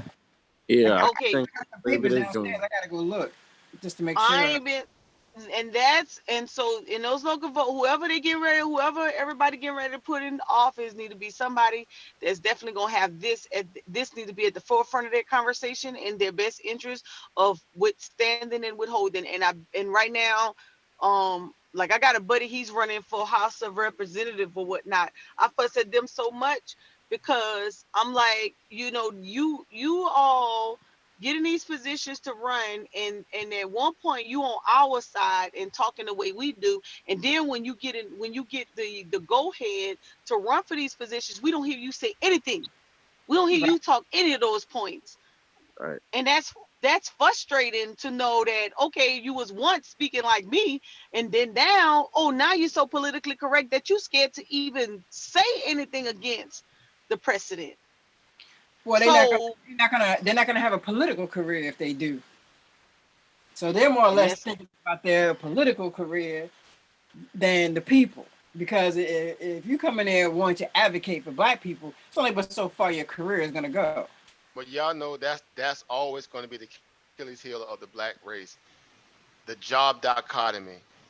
You Right. take away, they know they got you by your sensitive parts under the banner or the guise of you needing this job.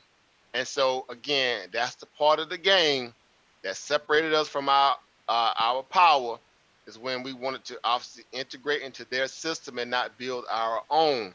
By doing so, you became vulnerable, very vulnerable, right? There you go, Coach. To leverage and being leveraged and used as a pawn on a game of chess in terms of how we understand race in this country, right? Your goal is to defend what? The bishops, the rooks, the knights, the king, and the queen. But you will always be a pawn. Some of y'all could be high paid pawns, but you always gonna be a pawn, right? Because they know we haven't found a way to establish and make our own money. Guess what we're doing over here though? We find out how to make our what? Own money. Void of a screening process, a screening mechanism, a discriminatory process, a discriminatory mechanism, right?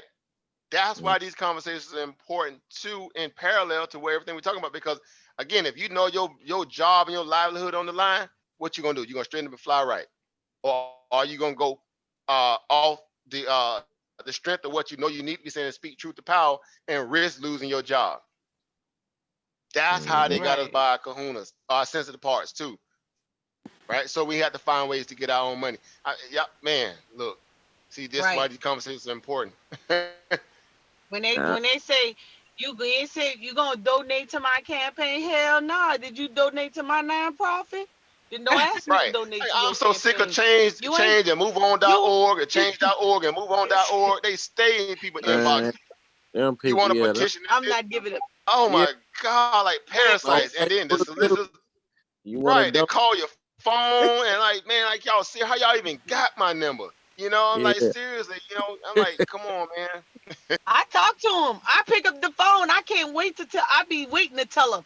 Soon as they say, would you like to contribute to such? I'd be like, would you like to contribute to Tri-City Visionaries? And they'd be like, what's that? I said, that's my nonprofit. When I get a contribution from Joe Biden and whoever else that's calling my phone, I'd be like, then I'll contribute back.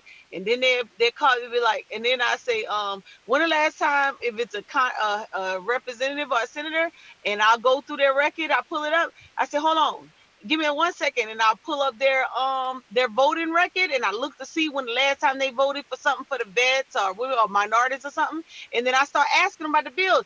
I'd be like, they be like, can we get back to you on that? No, you get back to me when you donate to my nonprofit or when you vote for one of these bills. No, don't call me. Yeah, because they used to people not knowing anything, not being able to have a conversation, an intelligent political conversation.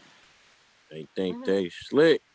Yeah, man, because everybody's so uneducated and they just want to play. Yes, everybody just playing. Grown people. Let me tell you, those congressmen, those representative and congressmen, they took us for a joke. Yes. When we went to the hearing, my very first hearing I was able to participate in with the veterans, I was like, wait a minute, we only 15 minutes of their time. We took 3 days to do 15 minutes of each one of them time or whatever, and they sent like a representative or maybe a student aide or something like that, right? They didn't even have the decency to come in there.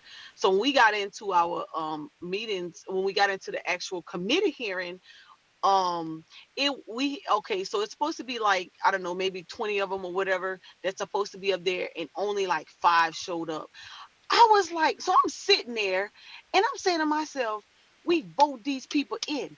They don't even have the decency to come into a 15-minute and have a conversation about critical points that's important to our demographics.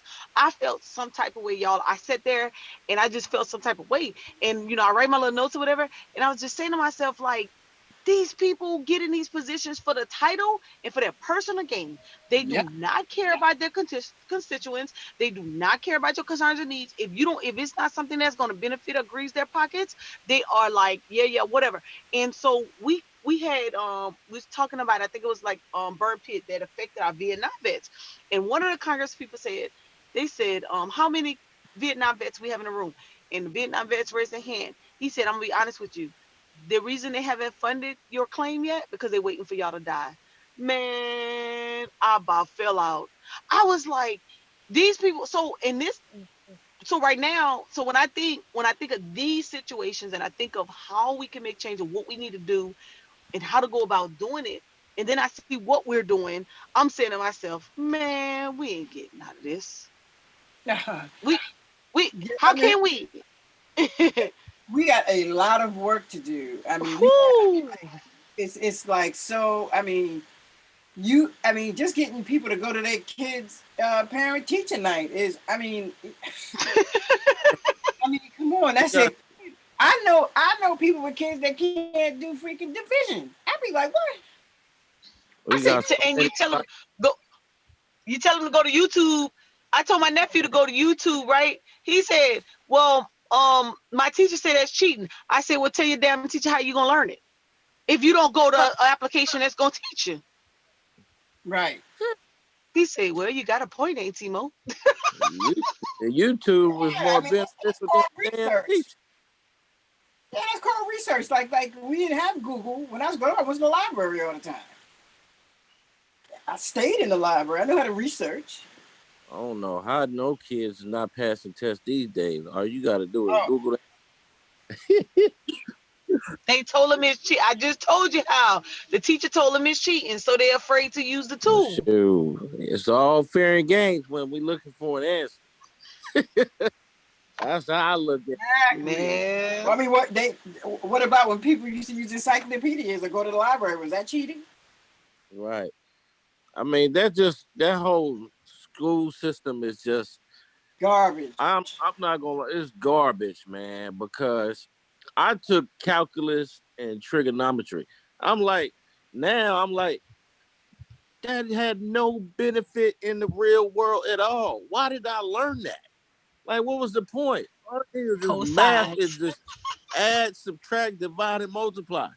You know what I'm saying? Why do I need to learn some damn trigonometry or some calculus? Hey, let me make y'all laugh. Chris, let me make y'all laugh, right? So I'm in Lowe's. I'm going Lowe's with my Uncle Charles, and I'm building jewelry boxes. Now, my Uncle Charles, he wants to be all politically correct and use the measurements, and he's calculating in his head. And I'm over here, and I come up with the way I calculate mine. So dude was looking at us like, he's like, man, Mo, you messing me up. Okay, so it's 8 foot long, and I cut it in 2.5. And so we both over there trying to do these different math to come up with the solution to what, how to box to get the size that needs to be cut for the boxes, right? And so I said, man, listen, all you have to do is, I'm over there, I'm going the long route. I'm taking a long algebraic route. He over there talking about Mo. If you're doing 2 feet to 8 feet long, all you need to do is cut it in 4. I was like, hold on, wait a minute, let me get my calculator. The kids stick to a certain method that they teach versus, okay, show me how you got your work. And if you can show me how you got your work, then, I'm going to accept your answer if the answer is correct. Right? Now, and I wish approaching this system was the same way, but it's not. It's not. Mhm. Clear murder, and we over here investigating. I think that sheriff, y'all seen the video with that sheriff? The one that said after watching this video a couple times, they would have been in jail by sundown. Right. Mhm. You see that video? Like, he just kept it plain and simple. Like, he was like, I don't even know why we still talking about this. Like, this is clear wrong. They Or play, whatever. they playing with our emotions. That's what they do. They know, what they know. We want them to get convicted or whatever, and as long as they can drag it out, you know what I'm saying, they gonna do it. And I'm like, and we get happy about that. Oh, they convicted him. Yes. And in my No, they mind, charged. We got happy over the charge. right. And I'm Right. like, y'all got to be some crazy people to be getting excited over this, man. I'm like, nah, Well, I don't think. no critical thinking skills. Oh, I'm sorry, I didn't mean to cut your bill. No, you good. You good. Yeah, I was I'm just like, saying, critical thinking skills. They don't have that. And you right. taking that calculus and stuff gives you critical thinking skills. You got, like I said, you got people that can't even do basic math. They don't have no critical thinking skills. They don't read. Yeah. They can't comprehend. They can't deduct in a conversation. I mean, it's like, That's You're what I doing was too like. much, Sister Camille. You're doing too much. That's what they be telling me. yeah, I know. Must be straight up like can't comprehend a basic. I feel like that's not what I said. like you don't understand words. You don't know understand the meanings of words. Yep. Because we spend time watching too many world stars fights versus watching things like that's educational. Oh yeah, no. Hey, people man. be telling me I don't know everything because I read all those books. I be like, what? Okay. Wow. Listen, if I be losing the argument, like you can't, you posing too many, too much facts, and they just speaking some old hyperbole type their opinion. Right. You don't know everything because you read all those books. I was like, well, that's how how you you can say that when you come out with some indifferent information, and then they want to call you act like you know everything, or you want to be a leader, you act like you know it all, and we should follow your leadership. You know what's crazy is that you try to involve Mo, your mic, Mo. You sound like you in the town. So that you can have diverse or state. So you try to educate them. Oh man! All right, I'm trying. No, you good. The I was saying was that you try to educate them so you can have a conversation so they can speak points that matter, but then they turn off to it. Yeah. They turn off. See, it's easy. It's easy to walk down the road, right? Stand in a group. It's easy to do that. But to really strategically move a unit of people is, oh, you're doing too much. Who does that? They say things like that. You're doing too much. Who does that? And that's not what I'm trying to do. Not even, you got people, they coming in here and they following a trend. This is what pisses me off.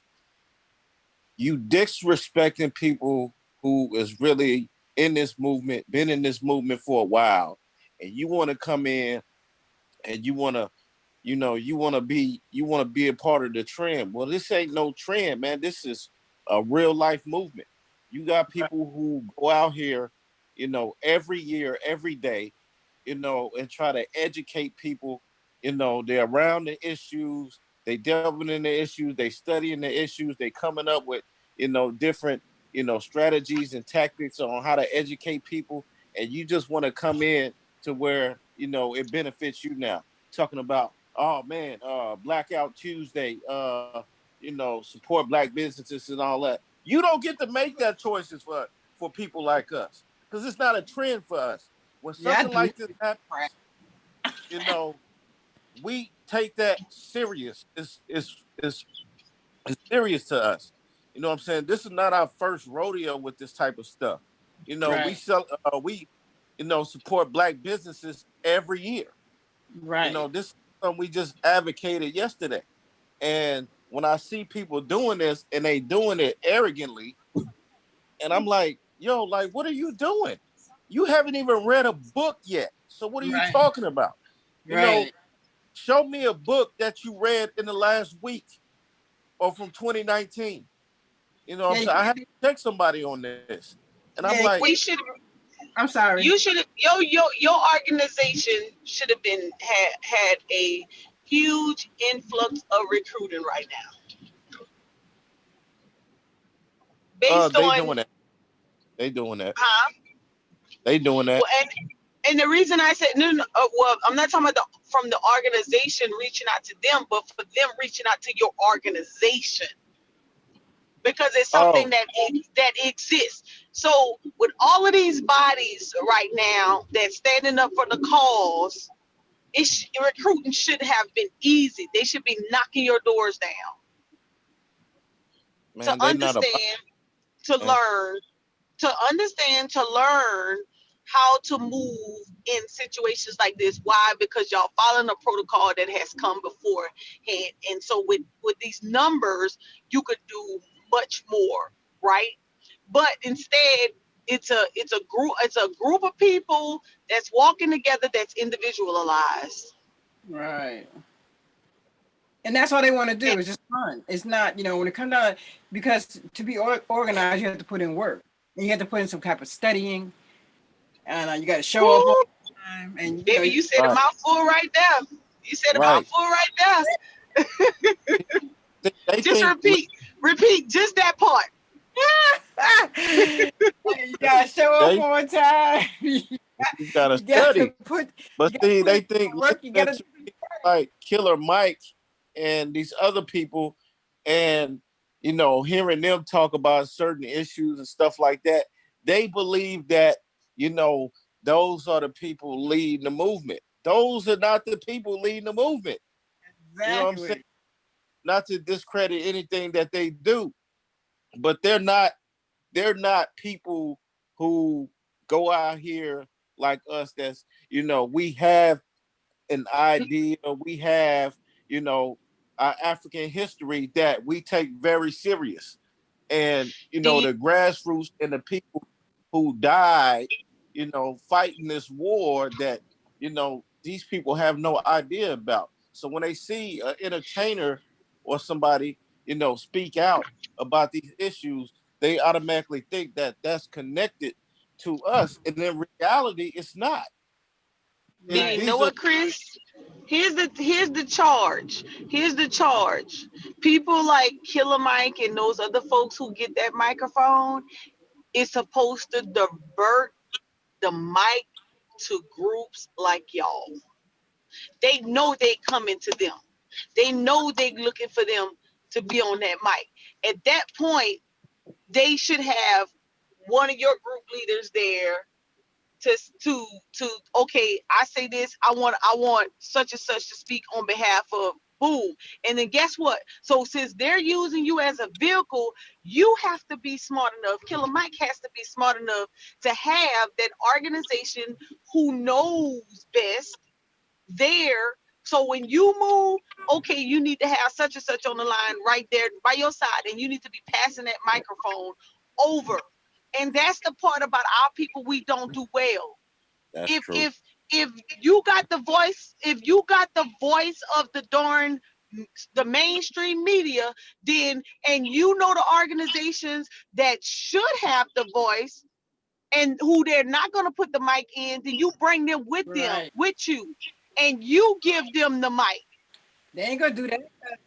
That's They black lose all power. they little, they gonna lose Yeah. their white friends. It Or is. white It people that support rap. Right. Oh, you know what I'm saying? It's their money is too tied to, through white people. White people fund them, and in that, they won't do those kind of things. They'll stand up there and say something that a script that they were given to corral black people into this, particular way of voting, where you're not getting anything for your vote. You're not even being political. They'll pick an agenda for you and have you parroting something that don't have nothing to do with you. Right. I got one phrase, Sister Mo. Is Jamie Harrison gonna do anything to shake up South Carolina that Lindsey Graham ain't already haven't done in terms of benign neglect? You say who? Jamie Harrison, the Democratic senator running for South Carolina. Yes. And you know what? And he Harrison actually has put in some work. Yeah, he actually has put in some work. Oh shoot. He actually has put in some work around here. But the sad thing, let me tell you, Lindsay ain't even worried. Oh, that's the bad part about it. He's not even moved by the fact that he got somebody running against him. It's like, oh, okay. And that's the sad. And the worst thing is about it, will they come out and support this man? Now what I'm hoping that happens is what happened to the guy that ran a few years ago, Green, when they didn't think that he would win and he actually won. And because people came out and voted, and they actually took him off they actually stripped him of the win because they was like, this is a joke, because they actually voted for the black man, and he just popped up out of nowhere, got on the ballot, and he ended up winning, and he ended up sneaking in there. So I would hope that Harris would win, but I don't even see them rallying behind him, which is sad. Because he definitely have a really good track record or whatnot, and I think that he could really do some great things. But Lindsey Graham, he act like he ain't got nobody running against him, and that he's a shoe in that position. And like I said, even though we have an election come up, you don't hear anything about it. Crazy. We had a meeting, I think 2 weeks ago, with some representatives and some senators. And one person on the call actually mentioned, don't forget to vote on June the 9th. And she's an activist. Wow. Another so Mitch that's where McConnell scenario. Yes. Kentucky, yes. Kentucky one of the Kentucky, because he canvassed Kentucky, but I think he West Virginia. No, Mitch McConnell West Virginia, Kentucky, right? I thought he was Kentucky. Kentucky, yeah. So again, poor state, obviously, very backwards, very uneducated, very desolate in terms of innovative values there really. But they send him to Washington every year, right? Religiously, right? And Graham, kind of same mentality, right? And I just segue into that because of that same value of understanding the power of quote unquote voting, but is it really effective even at those levels? Because again, as soon as they get to the club, right, club Congress, they get briefed on what they can't do. Yes. See, they get briefed when they get to club Congress, what you can't do. All that was good on the campaign trail, but this is how we do business over here. You junior or freshman senator or whomever. Right. We do not do that over here. We do not pass those kind of policies over here. We do not shake up the political scene over here. If you want to last here, you play ball over here. Hey, except for the 4 freshmen that caused a lot of trouble this year. And that's Last year. because, right, AOC and AOC, the Muslims and the Muslim and the black chick. Yeah, and the reason being because they had to fight so hard to get there from the states that a lot of them came out of. And so again, it's in their best interest to take it forward. They probably thought they probably weren't gonna be there anyway, nonetheless. Yeah. But even within that, it's interesting again when it's time to vote on certain things. Some of them still complicit, right, to some of the stuff that they obviously spoke hard about before they got there. And that's, again, I always try to reconcile that in my head. Like, okay, well, you know, the voting block. Okay, effectively, can it really purport change at the level that people really, you know, feel like it's necessary? Or would it get caught up in a whole lot of bureaucratic red tape? Because that's what's happening right now, even with the stimulus check. And they know people hungry and hurting, and they sitting there sitting on the ideal of cutting that check. It's a political game. So you're obviously in a hurry up and wait mentality. You know that more than anybody, Sister Mocha. You like me. You know what hurry up and wait mean, right? Y'all, when you hear that hurry up and wait, that means you finna hurry up and just do just that. Get ready to do something and go nowhere, right? Military. And so they have that same energy in Congress, right? And so you still stuck with, you're waiting on the system to do what it has always done in terms of your reality in this country, right? Make you hurry up and wait, right? Or just not even deal with you altogether at a point where, you know, other things become more plausible in their mind over yours. And saying that, lately, y'all been seeing the resurgence of Barry, what his name? Barry Soweto, right? That's what everybody call it, Barry Soweto. Affectionately known as Barack Obama, right? Right? Some of y'all may not be ready for that one, but his indigenous name is Barry Soweto. And apparently it was, you know, now it's Barack Hussein Obama. But nonetheless, no, he's been all over the place lately. Again, weirdly so. We know why. He, after the fact, he's a dollar late. Right, he a day late and a dollar short.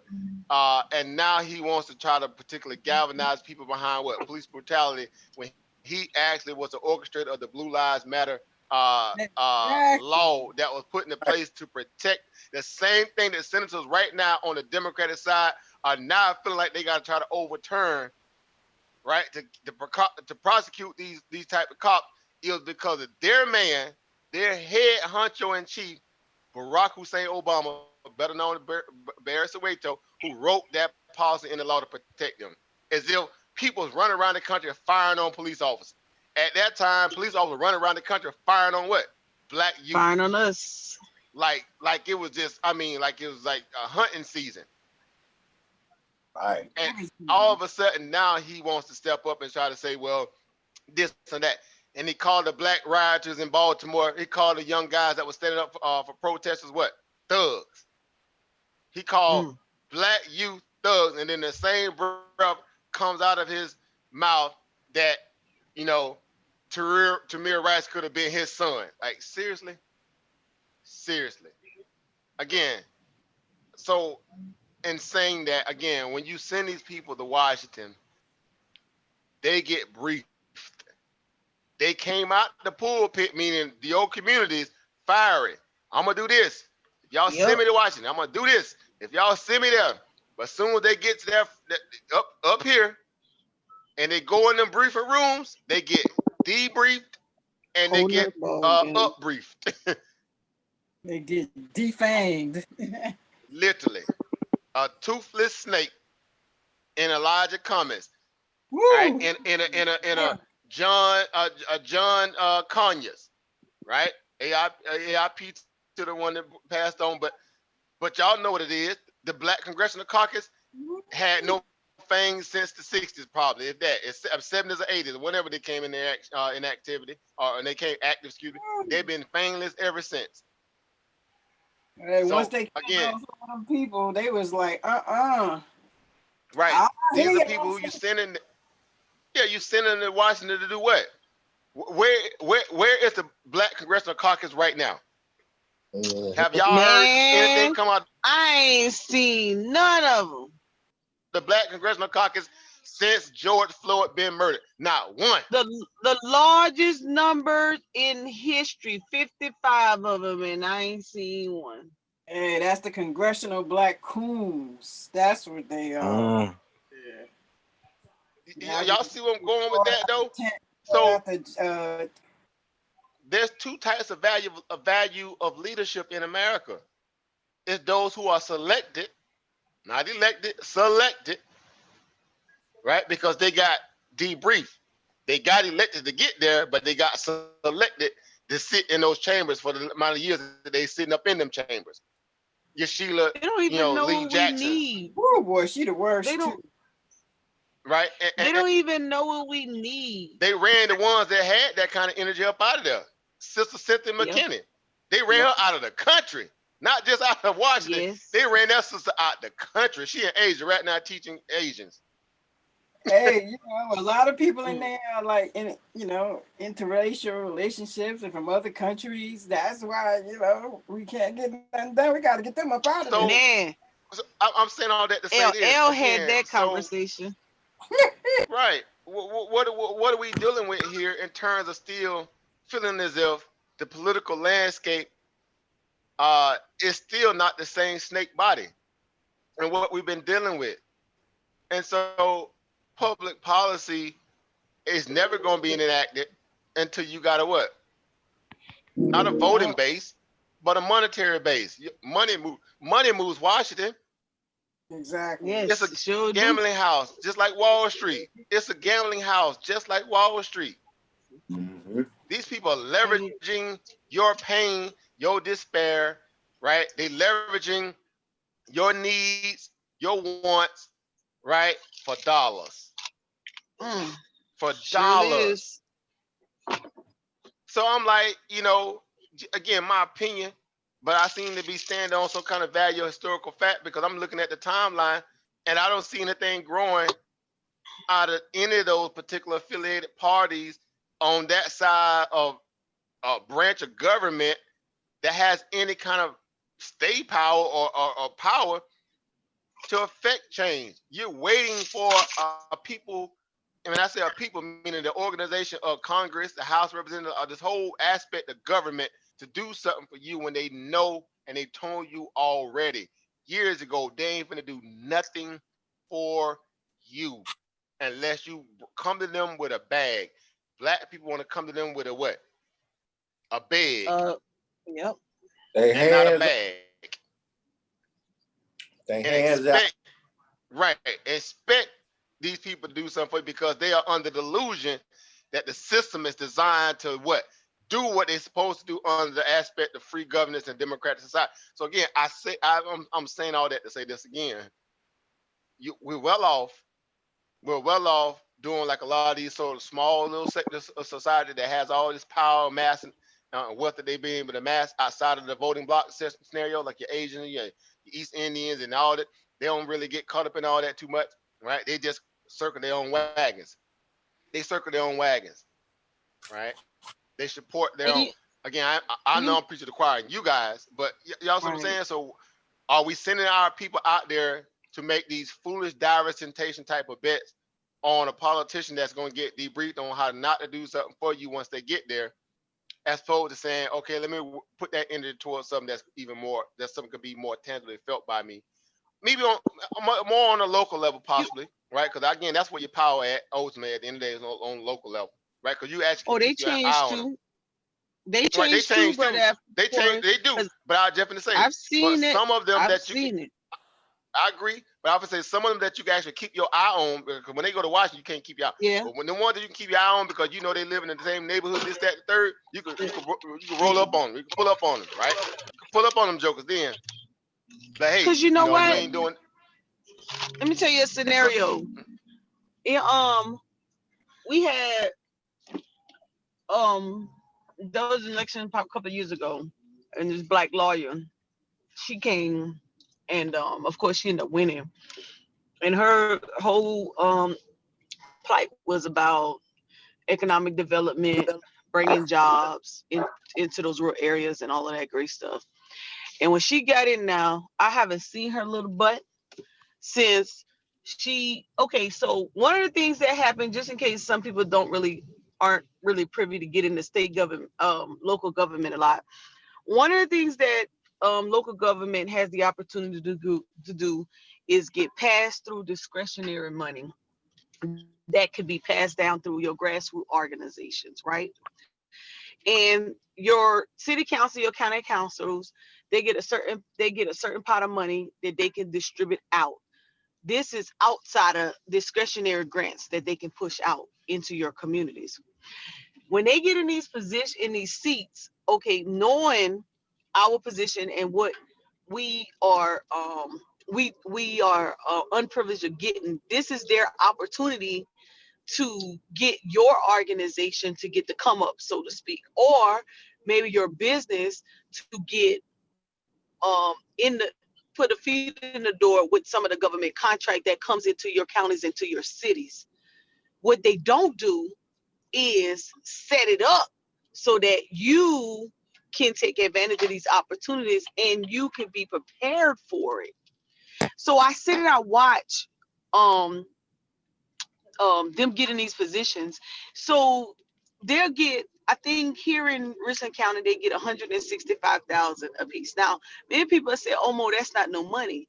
Well, if you could get some of that money, let's say you get 20,000 of it as a startup, and you could capitalize on that, that's more than what you have of not getting any of the money, right? So it could put you in a position, your organization, whether it's a nonprofit or a for-profit. Another thing that they don't do is they know you need reference letters from them in order to be successful in some of the grants that will come down the pipeline. They won't give you don't have them reaching out and say, "Hey, I'll refer you, I'll write the letter of commitment, I'll write the reference letter." So a lot of times when I speak to them, I'm like, "Okay, we don't want you to give us a handout, but what we need you to do is put your stamp on it so that we can land the grant, right? Or give me some money so that I can leverage it so I can land the grant." But what they would do is they would sit there and, like, they pushed out this 500,000 to small businesses for coronavirus, 250,000 for nonprofits. They let these folks get their money, and then once all of their people maximize it, when our folks decided to start applying, they dropped that dollar amount down to 10,000. Wow. That's a problem. All these black, I promise you, if y'all pull up our city council and our county councils in the area, mass majority of them is black. Why didn't you make sure that the organizations, I'm not talking about the people who ain't doing right by the community, I'm not talking about those folks, I'm talking about the organizations who you know is involved with the youth, you know what I'm saying, maybe doing literacy training, maybe doing mentoring, maybe coaching, whatever they're doing, right? Made sure that you set up a meeting. I have a lady, and she used to be in the government, county council. What she does is she do what I call underground meetings. She called meetings, right, for key personnel, key community leaders to come to her house, and she trained them on what's necessary so that they can get a portion. Now, because she's not a county council, she can't get them the money, but she makes sure they kind of understand how to approach it. The ones who are in positions, they need to do that. They need to say, "Hey, here's what I need y'all to train on. Here's what I need you to make sure your books are looking like. Here's what I need to make sure documentation that you have administratively, so that when you approach our county council, I can make sure that I talk to a few of my friends so that you can get the votes necessary to get this money." That's what's not happening. So when you got people like Reggie with Black City Plan and things of that nature, we have them there. We have the people in our local government, but guess what? They're not looking out for our best interests. They're not shifting the money. They shifting the money the opposite way. They're letting other people come into our community, use our statistics, and give their programs. Our kids are not reacting to that, so they're not getting the results. Our kids need our people that look like us, giving them Right. programs. But they're sitting in these Exactly. positions and they're not acting. Yep. Mhm. Yep. We got people taking all our funding, all the money, all the stuff that we fought for. Yes. I mean, look at that. If you even go look at the CBC, just go look at their what do you call it? You know, their Wilson agenda. But you know, I was like, yeah, where's what happened to the Black Americans?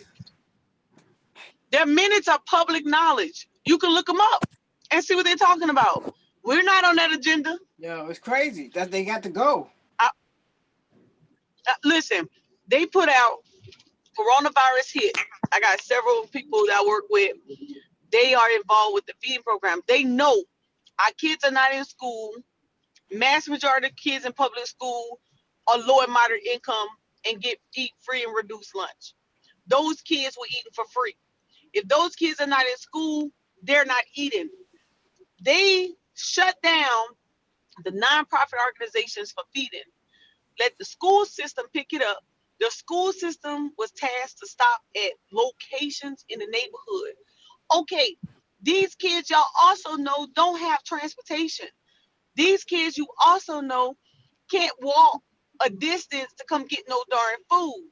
So you not only did you shut the nonprofits down, you wasted food. And then you're going to say the kids are unaccounted for because we wasting all this food. Oh, no shit, Sherlock. You are. Because what you should have done was you should have let those nonprofits picked up that program and delivered to the areas that they were already delivered to. Why? So that the school system can keep the money. School system can't use the money. Ain't nobody in school. Why are you paying them? Listen, y'all, I could go on and on about our local officials that's already in place that's not looking out for our best interests. And even though we have the know-hows and the boots on the ground to be able to make a difference in our communities, we can't because our gatekeepers are not taking care of us. And that's our problem. Like you said, Brother Acroporium, they get this little speech, I guess they get. But then I can't even say that because I've seen county council and city councils that bring the dollar to your community and they made things happen. But some charismatically new leader come along and you vote them out because you for whatever reason you didn't think they was doing whatever a good job. And this new leader, guess what? Divert the dollar somewhere else and you're looking crazy. Yeah, they that's the agenda. They're not. Right. Well, that's the potency of your city and your local stuff, your aldermen and your city council. But again, when they go out to Washington, it's a wrap. Right? Again, that's like being a part of Club Fed. You know, it's a wrap once you go up there. That's the ultimate, golf membership clubhouse, right? In a lot of ways, because again, like anything, they want that same prestige of being in those halls, in those institutions, and moving about. And so they gotta play ball, right? Again, when grass on the field, play ball. They gotta play ball, right? They gotta practice and preach, but not neglect. They can't come there and shake up the landscape like they know they should. So they talking points have to be very selected. Again, your Kamala Harris's, your Booker, what's his name? Booker. Your Cory Booker's, right? Talking a whole lot of something, but ain't saying a whole lot of nothing, right? Scared to say what people really need to hear, and that's where again, I go back to the idea of affecting change and policies. Who's gonna be the one to push it? Yes. Well, that's why. Right? Again, they just mandated literally a couple weeks ago So around there, a $38 billion foreign aid package to Israel, whatever Israel or whatever. $38 billion package, funding package, finna go to Israel during a pandemic in America, again, civil unrest, again, disparity and hungry people in America that have lost their job, and they finna send $38 billion of America's taxpayers' money to Israel. Not the Israelites. And guess who already signed off on it? The House of Representatives were the first ones to sign off on it. The Armed Services of the House, the Foreign Affairs of the House, and the Armed Service of the Senate, and the Foreign Relations of the Senate. Who controlled the House of Representatives? Democrats. Oh, right.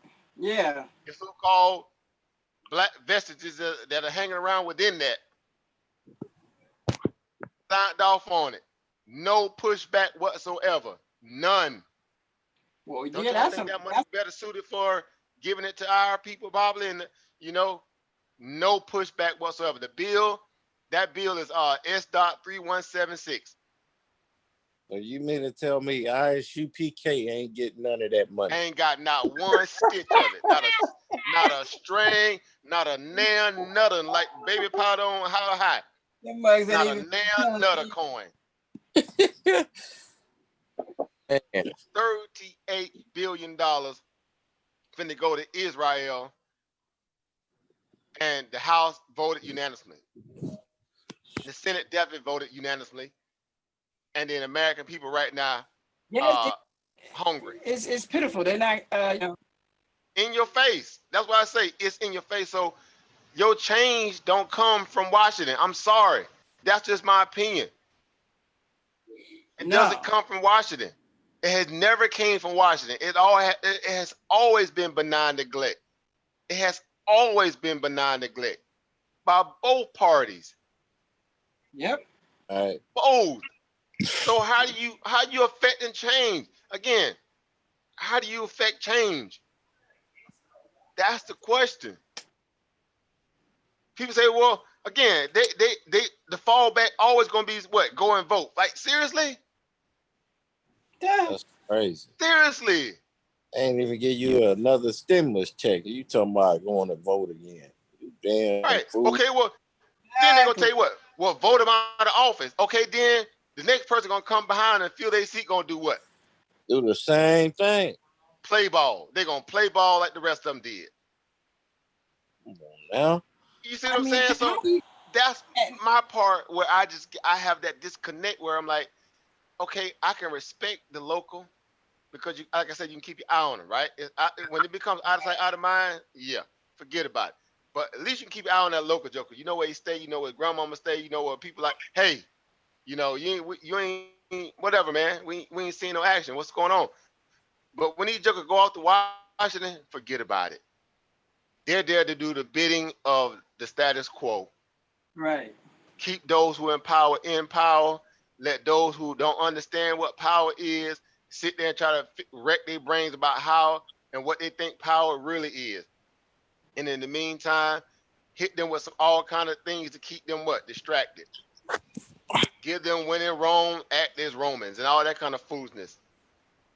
But again, through the back door here on S.3176, a $38 billion package is on its way to Israel soon as Trump signed it. Everybody already voted for it unanimously, the Senate and the House, Foreign and Armed Service Committee, a $38 billion bag. And they dropping off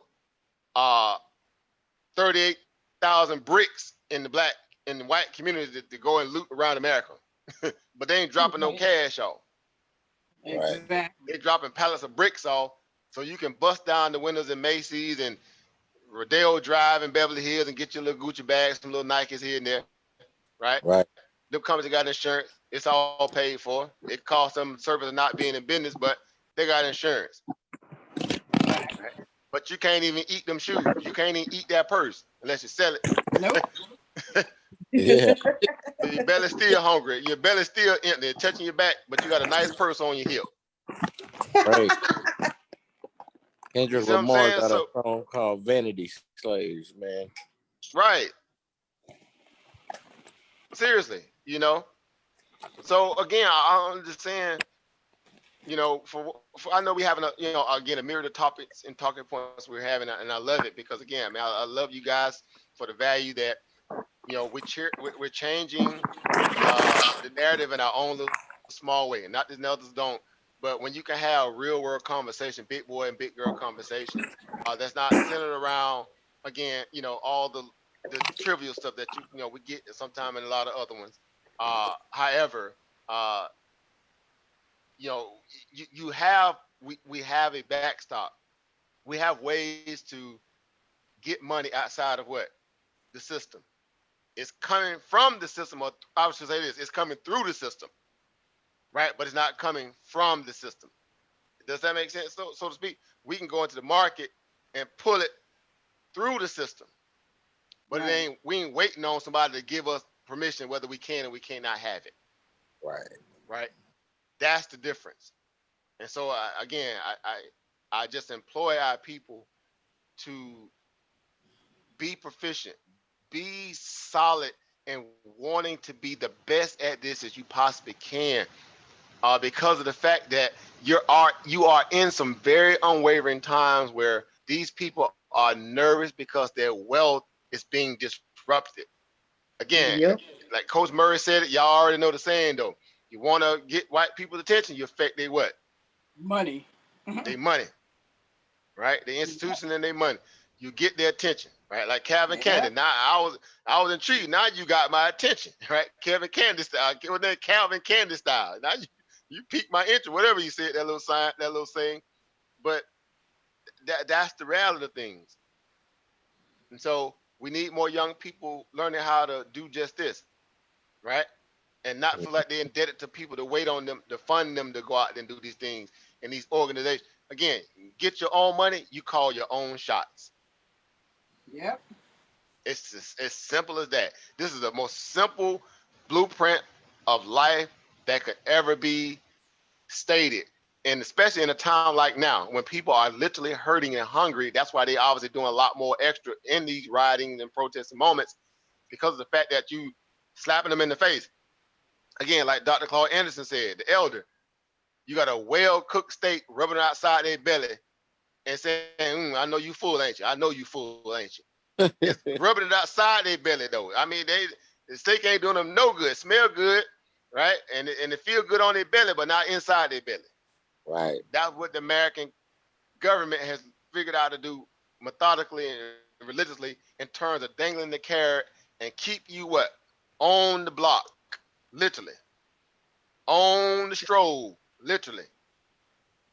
Yep. Because you feel like it's a part of the democracy aspect of what this country is all about. Obviously, it's more of a republic than a democracy, right? But that's another conversation because, again, people have bought into the democracy aspect overshadowing the republic, right? And these people came in and stole this country. They had a republic in mind, not the kind of level of democracy that people think it is today. They've been highly bamboozled and hoodwinked. Exactly. Right? The Republic. Right from Rome. Right from the damn Right. Rome. It's more of a republic. Romans. Right. The So Republic.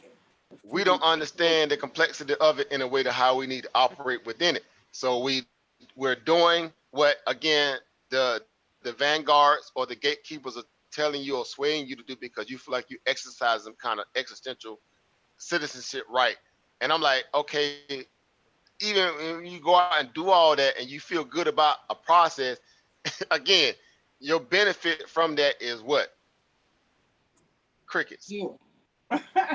Every now and then you get some minutia of a benefit, but it's minutia. It ain't what you know you deserve, number one, and what you, number two, need.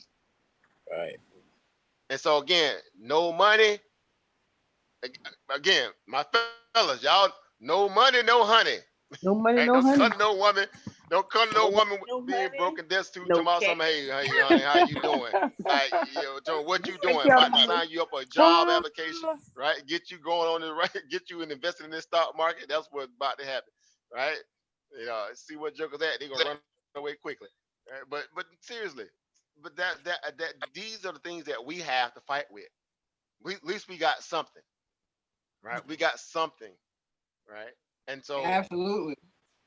y'all know what I'm saying. Again, being able to take it to the next level, that's what we all here for. Because again, you got to fight fire with fire. They got money. That's how they're able to inflict pain on you, right? They control the levers of governance and housing and food and transportation, right? And can bar you from those things.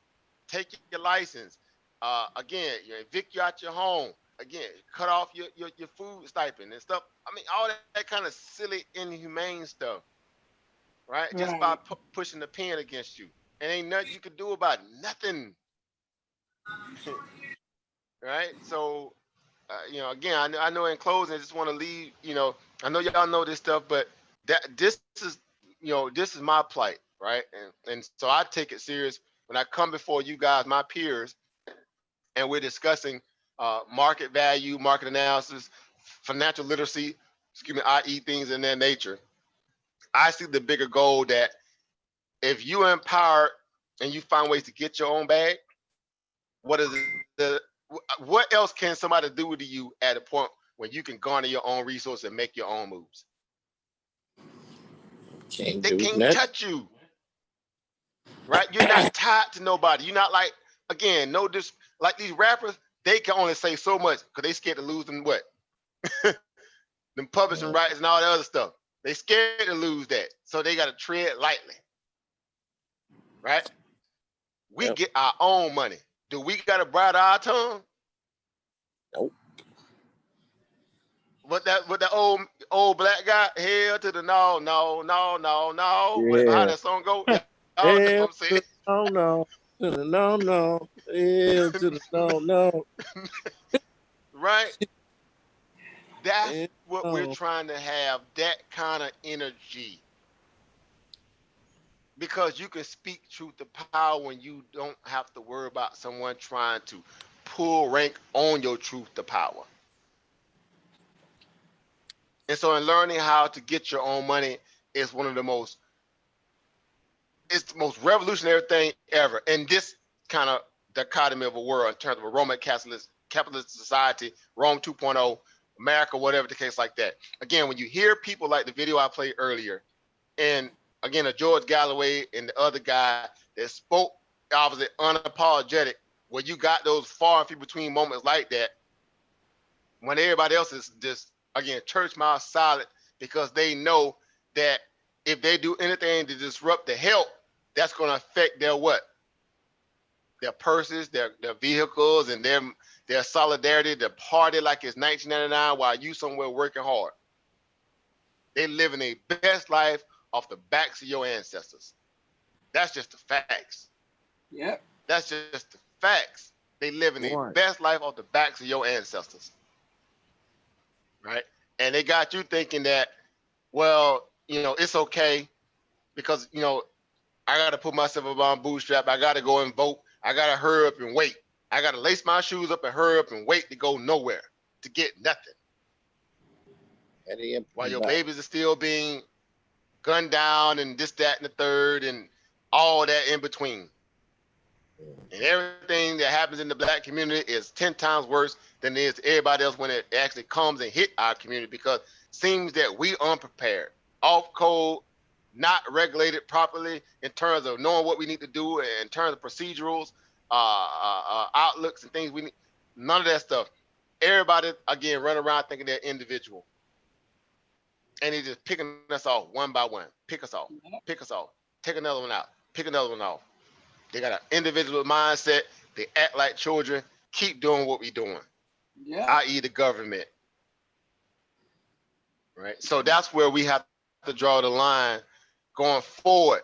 If you got any kind of young person in your circle of influence, don't you dare do them this service and don't teach them the game properly. Right. That's treasonous. That's treasonous. If you feel like giving them hip hop and all that as a way of edification, as opposed to giving them tangible skills and benefits and market analysis and financial literacy and things of that nature so they can have something to fight with, then you treasonous to your base. You are treasonous to your base. Man. Because they're gonna run right on out there and do what? I'm multicultural. I'm an intersectionality kind of mindset. Hey, my allies don't necessarily have to look like me all the time. Okay, when the trash hit the fan, what your allies gonna be? Ghost. Yeah. But the sad part about what you just said, I've had black people tell me, don't teach them this black stuff. No, it's crazy. Right. Don't teach them this black stuff. They got to live in the world. Well, what? I'm like, how they supposed to survive? You know, I mean, everybody else. They got Jesus complexes. Yeah, I know. Boy, I'm like, man, what scares you about your blackness? That's what people see when they see you. Because they has a politics. You have to teach your you have a that self-interested politic as opposed to being a consumer. That's why we don't have it. You know what I'm saying? You don't have the next generation. Who's the next generation of warriors? Because they don't understand a collective understanding of what body of politic actually means. Body of politic, meaning a codification of a philosophy on a political science perspective. Everybody got to be on point, and those who are not has to get punished. There's no punishing mechanism in the black community. Ours is done through trivial ignorance, senseless, stupid stuff. It's senseless and it's stupid stuff. That's not punishing them. That's just, y'all just consuming. You cannibalizing yourself. That's all you're doing at that point. You just cannibalizing your warrior base, right? Through the senseless stuff. It's not even directed in a good way where this person is an actual, threat to the community. Y'all know what I'm saying without me having to go all out and say it in a lot of ways. But for us, I don't know how to put it no other way. I don't even know how to really enforce it. Besides keep doing what we've been doing. Bring people into this fold. Show them ways to at least generate income or find a way to get some income so they don't feel so backed into a corner. When it's time to mobilize and regulate, they got a little something that they can fight with, right? You can't go to war in America, right, with sand, right, and paper rockets and paper airplanes when people got metal airplanes, metal bullets, right? And incendiary type weapons. You see what I'm saying? Go ahead, I'm sorry. Didn't mean to cut you. No, I'm just saying, we go on there with, incendiary mouthpieces, but that ain't enough. Yeah, well, we don't understand warfare in all its forms. And warfare's ways, many ways, propaganda, with the images that you're taught. Sight, economic, and militarized in terms of mechanical. It's not just military, and that's what people think of when you speak of warfare. They never think of television or the miseducation that you get in school as warfare. These people just turn their guns on you, on your own soil. Oh yeah, they have done it many times. But they tell you the terrorist is outside of the border or confinements of the United States. So again, they know that you don't feel or really truly understand exactly what it means when you have a sitting president who's pretty much telling you to your face, we will shoot you. Regardless of the fact that you feel like you're being justifiably targeted and brutalized and just all the horrible things that this country has done. They don't care. They only care about Saks Fifth Avenue. Just said a mouthful. Yeah. Right? You just said a mouthful. Protecting the interests of the people who robbed and raped you, keeping them feeling like they're what? They're safe. That's why they can have the means, again, like we saw in the video, where, again, that white mob, they can go up in the Michigan State Department and all of them and demand, and people open up the country for them or open up their state, speak in the police's face and everything. Them people sit there, hold the line, no fire, no bullets, no nothing. Exactly. Right? Let them do it. Let them act like the mob that they've always been historically, and then do nothing about it. Again, come to you, you can't even raise your voice. Right. You can't even raise your voice. That's that black male aggression. That's that, that black woman, that black woman, wild woman aggression. Right. And they get categorized extremists, you get categorized as terrorists. Exactly. So hence, again, that's why, that the thumbnail that I put up there for that reason, it's the stereotypes that are also daggering us. Because again, we actually owning some of them too, which is sad and tragic. But ultimately, our narrative has to come from us changing it, and showing people other ways. Again, the more we build this little community, it may not be as extravagant as some of the others out there, but I can guarantee you this, right? When people are at that point when they kind of know they need a backstop and they trying all the other stuff and they getting tired of sitting in on them same little circle of conversation, the talking points, and they like, man, I gotta find a way to get me, then welcome them with open arms, because they coming. Let this stuff continue on the way it's going. Let these people, let this economy, obviously that's obviously in a lot more trouble than people know it to be, because guess what? We follow the numbers, do we not? Yes. A lot of people out there right now are oblivious to what the stuff we be talking about, and federal numbers and repo operation numbers.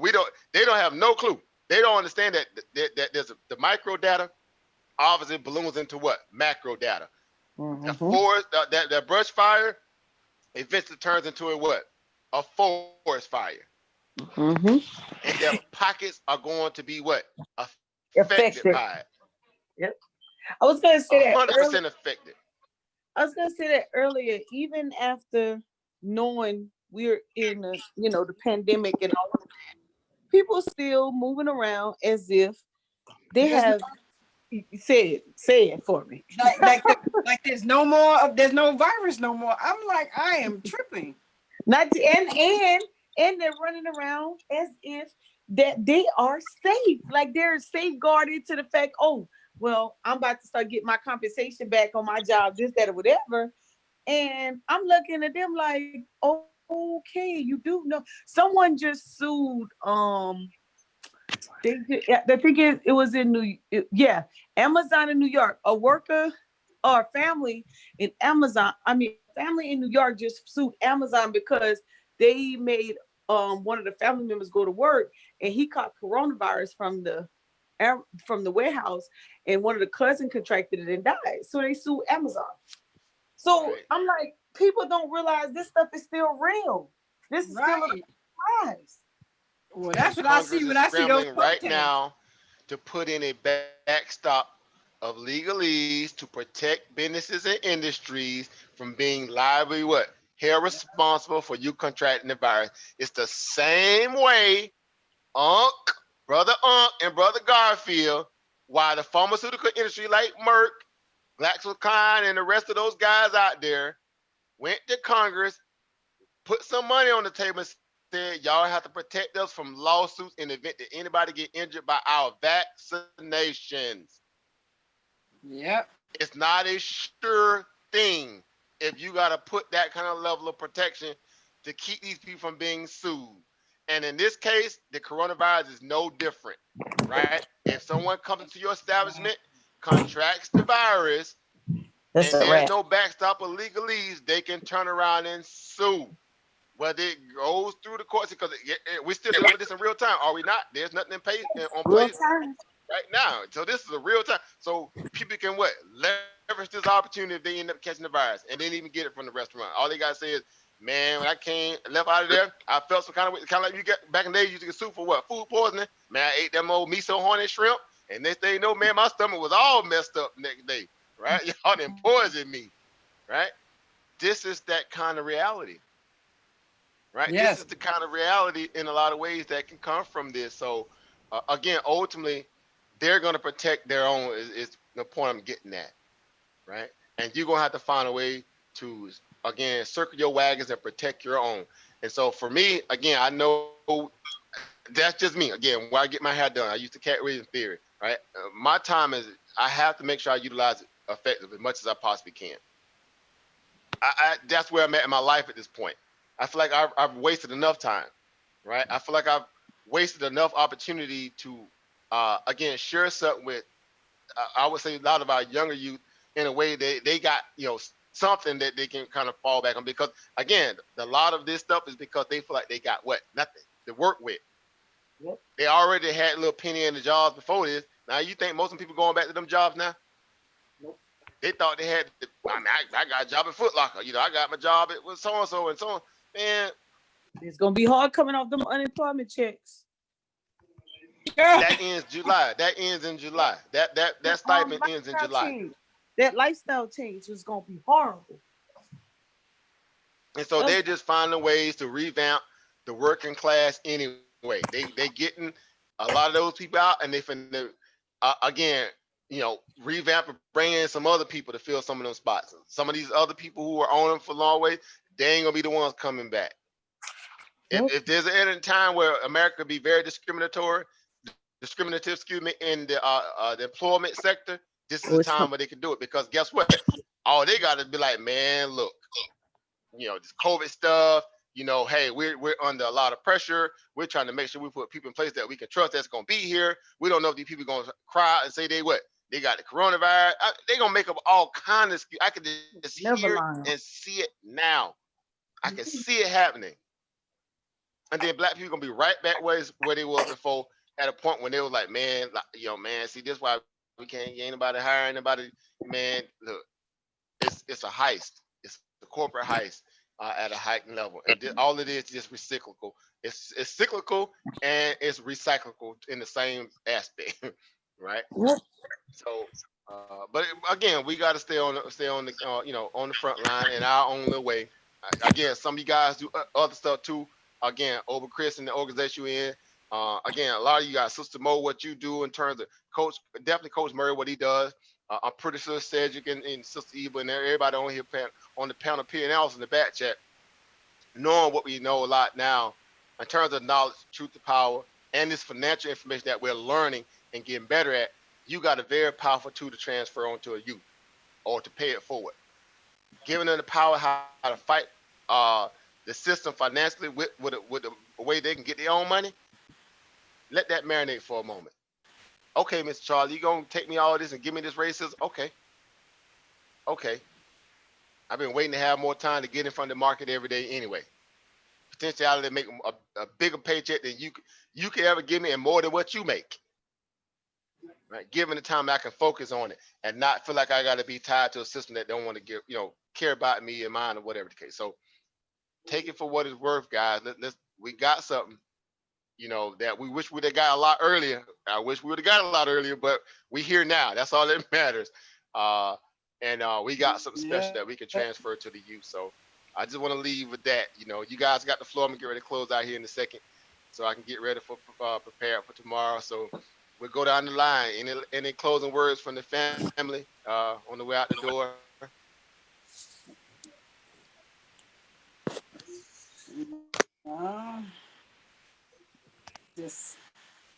Well, you got the floor, Sister Camille, first. I was just gonna say, just keep growing and learning. That's all we can do, and try to help others that want to be helped.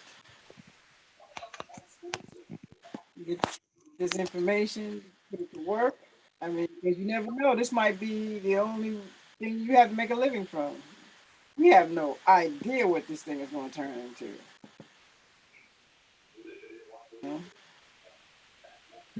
It's like they about to open the country up. They're gonna kill off another 200,000 or 100,000. That's how I see it coming. But I still operate as if when they had this country closed shut down. It hasn't changed. Nothing has changed. Just they want to make some money. So we can use this, to insulate ourselves and yeah.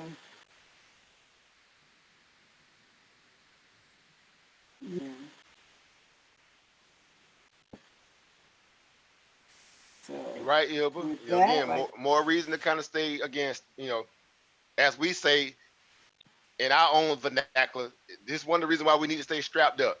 Strapped up with armed with this knowledge. I'm gonna take a page out of the Sarah suit and said, all right, you stay strapped up with this knowledge and bang on this bang on this system, whatever he be saying. I might have messed it up, but y'all know what he be saying.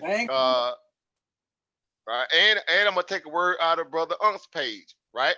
A well-organized lie defeats a disorganized truth every time. Woo-wee. Right? So again, America has to report the lie. They have to report the lie to keep you what? Disorganized, right? Because their lie is so organized and well documented that it's hard to fight against it when you what? Unorganized. And so you again you got sense of purpose. Give me sense of urgency, but you have no sense of what? Purpose. So we need more purpose. Right? We need more purpose. Right? And it comes in the form of what? A myriad of things that you guys are doing on this panel, individuals, but also even the collective level, right? Because you're doing something to edify others, that they can actually see a benefit from it. So again, 100% right. Thank you for that, Eva Camille. Coach Murray, any last words, family, on the way out the door? Continue to grow together, man. Stick together. Hard times come, hard times go. Stay positive, stay moving, right direction, stay sucker free. Facts. Over Chris, any last words?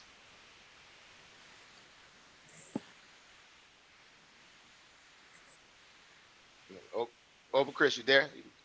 You probably tapped out already.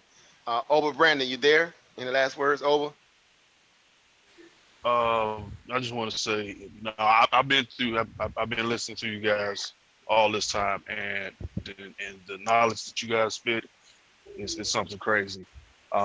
Who's ever watching this, the recap of this video needs to come on this live and hear this thing first, because you guys spit nothing but knowledge, and I appreciate every one of you guys who have touched this mic and speak that truth. But yeah, I'm getting to it. I'm gonna learn this market like you saying. I'm gonna try to dabble within politics because I couldn't keep up with you guys in politics. You guys totally lost me there, but I'm gonna try to keep up next time. But I mean, for real, thank you. Anytime, Oprah, you already know it's a village, right? It's a village. We stand by that, and I'm always gonna stand by that because I know the importance of it.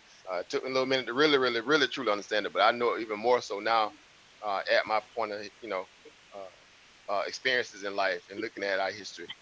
We are people of a social dynamic. We come from that perspective where we love, looking out for one another.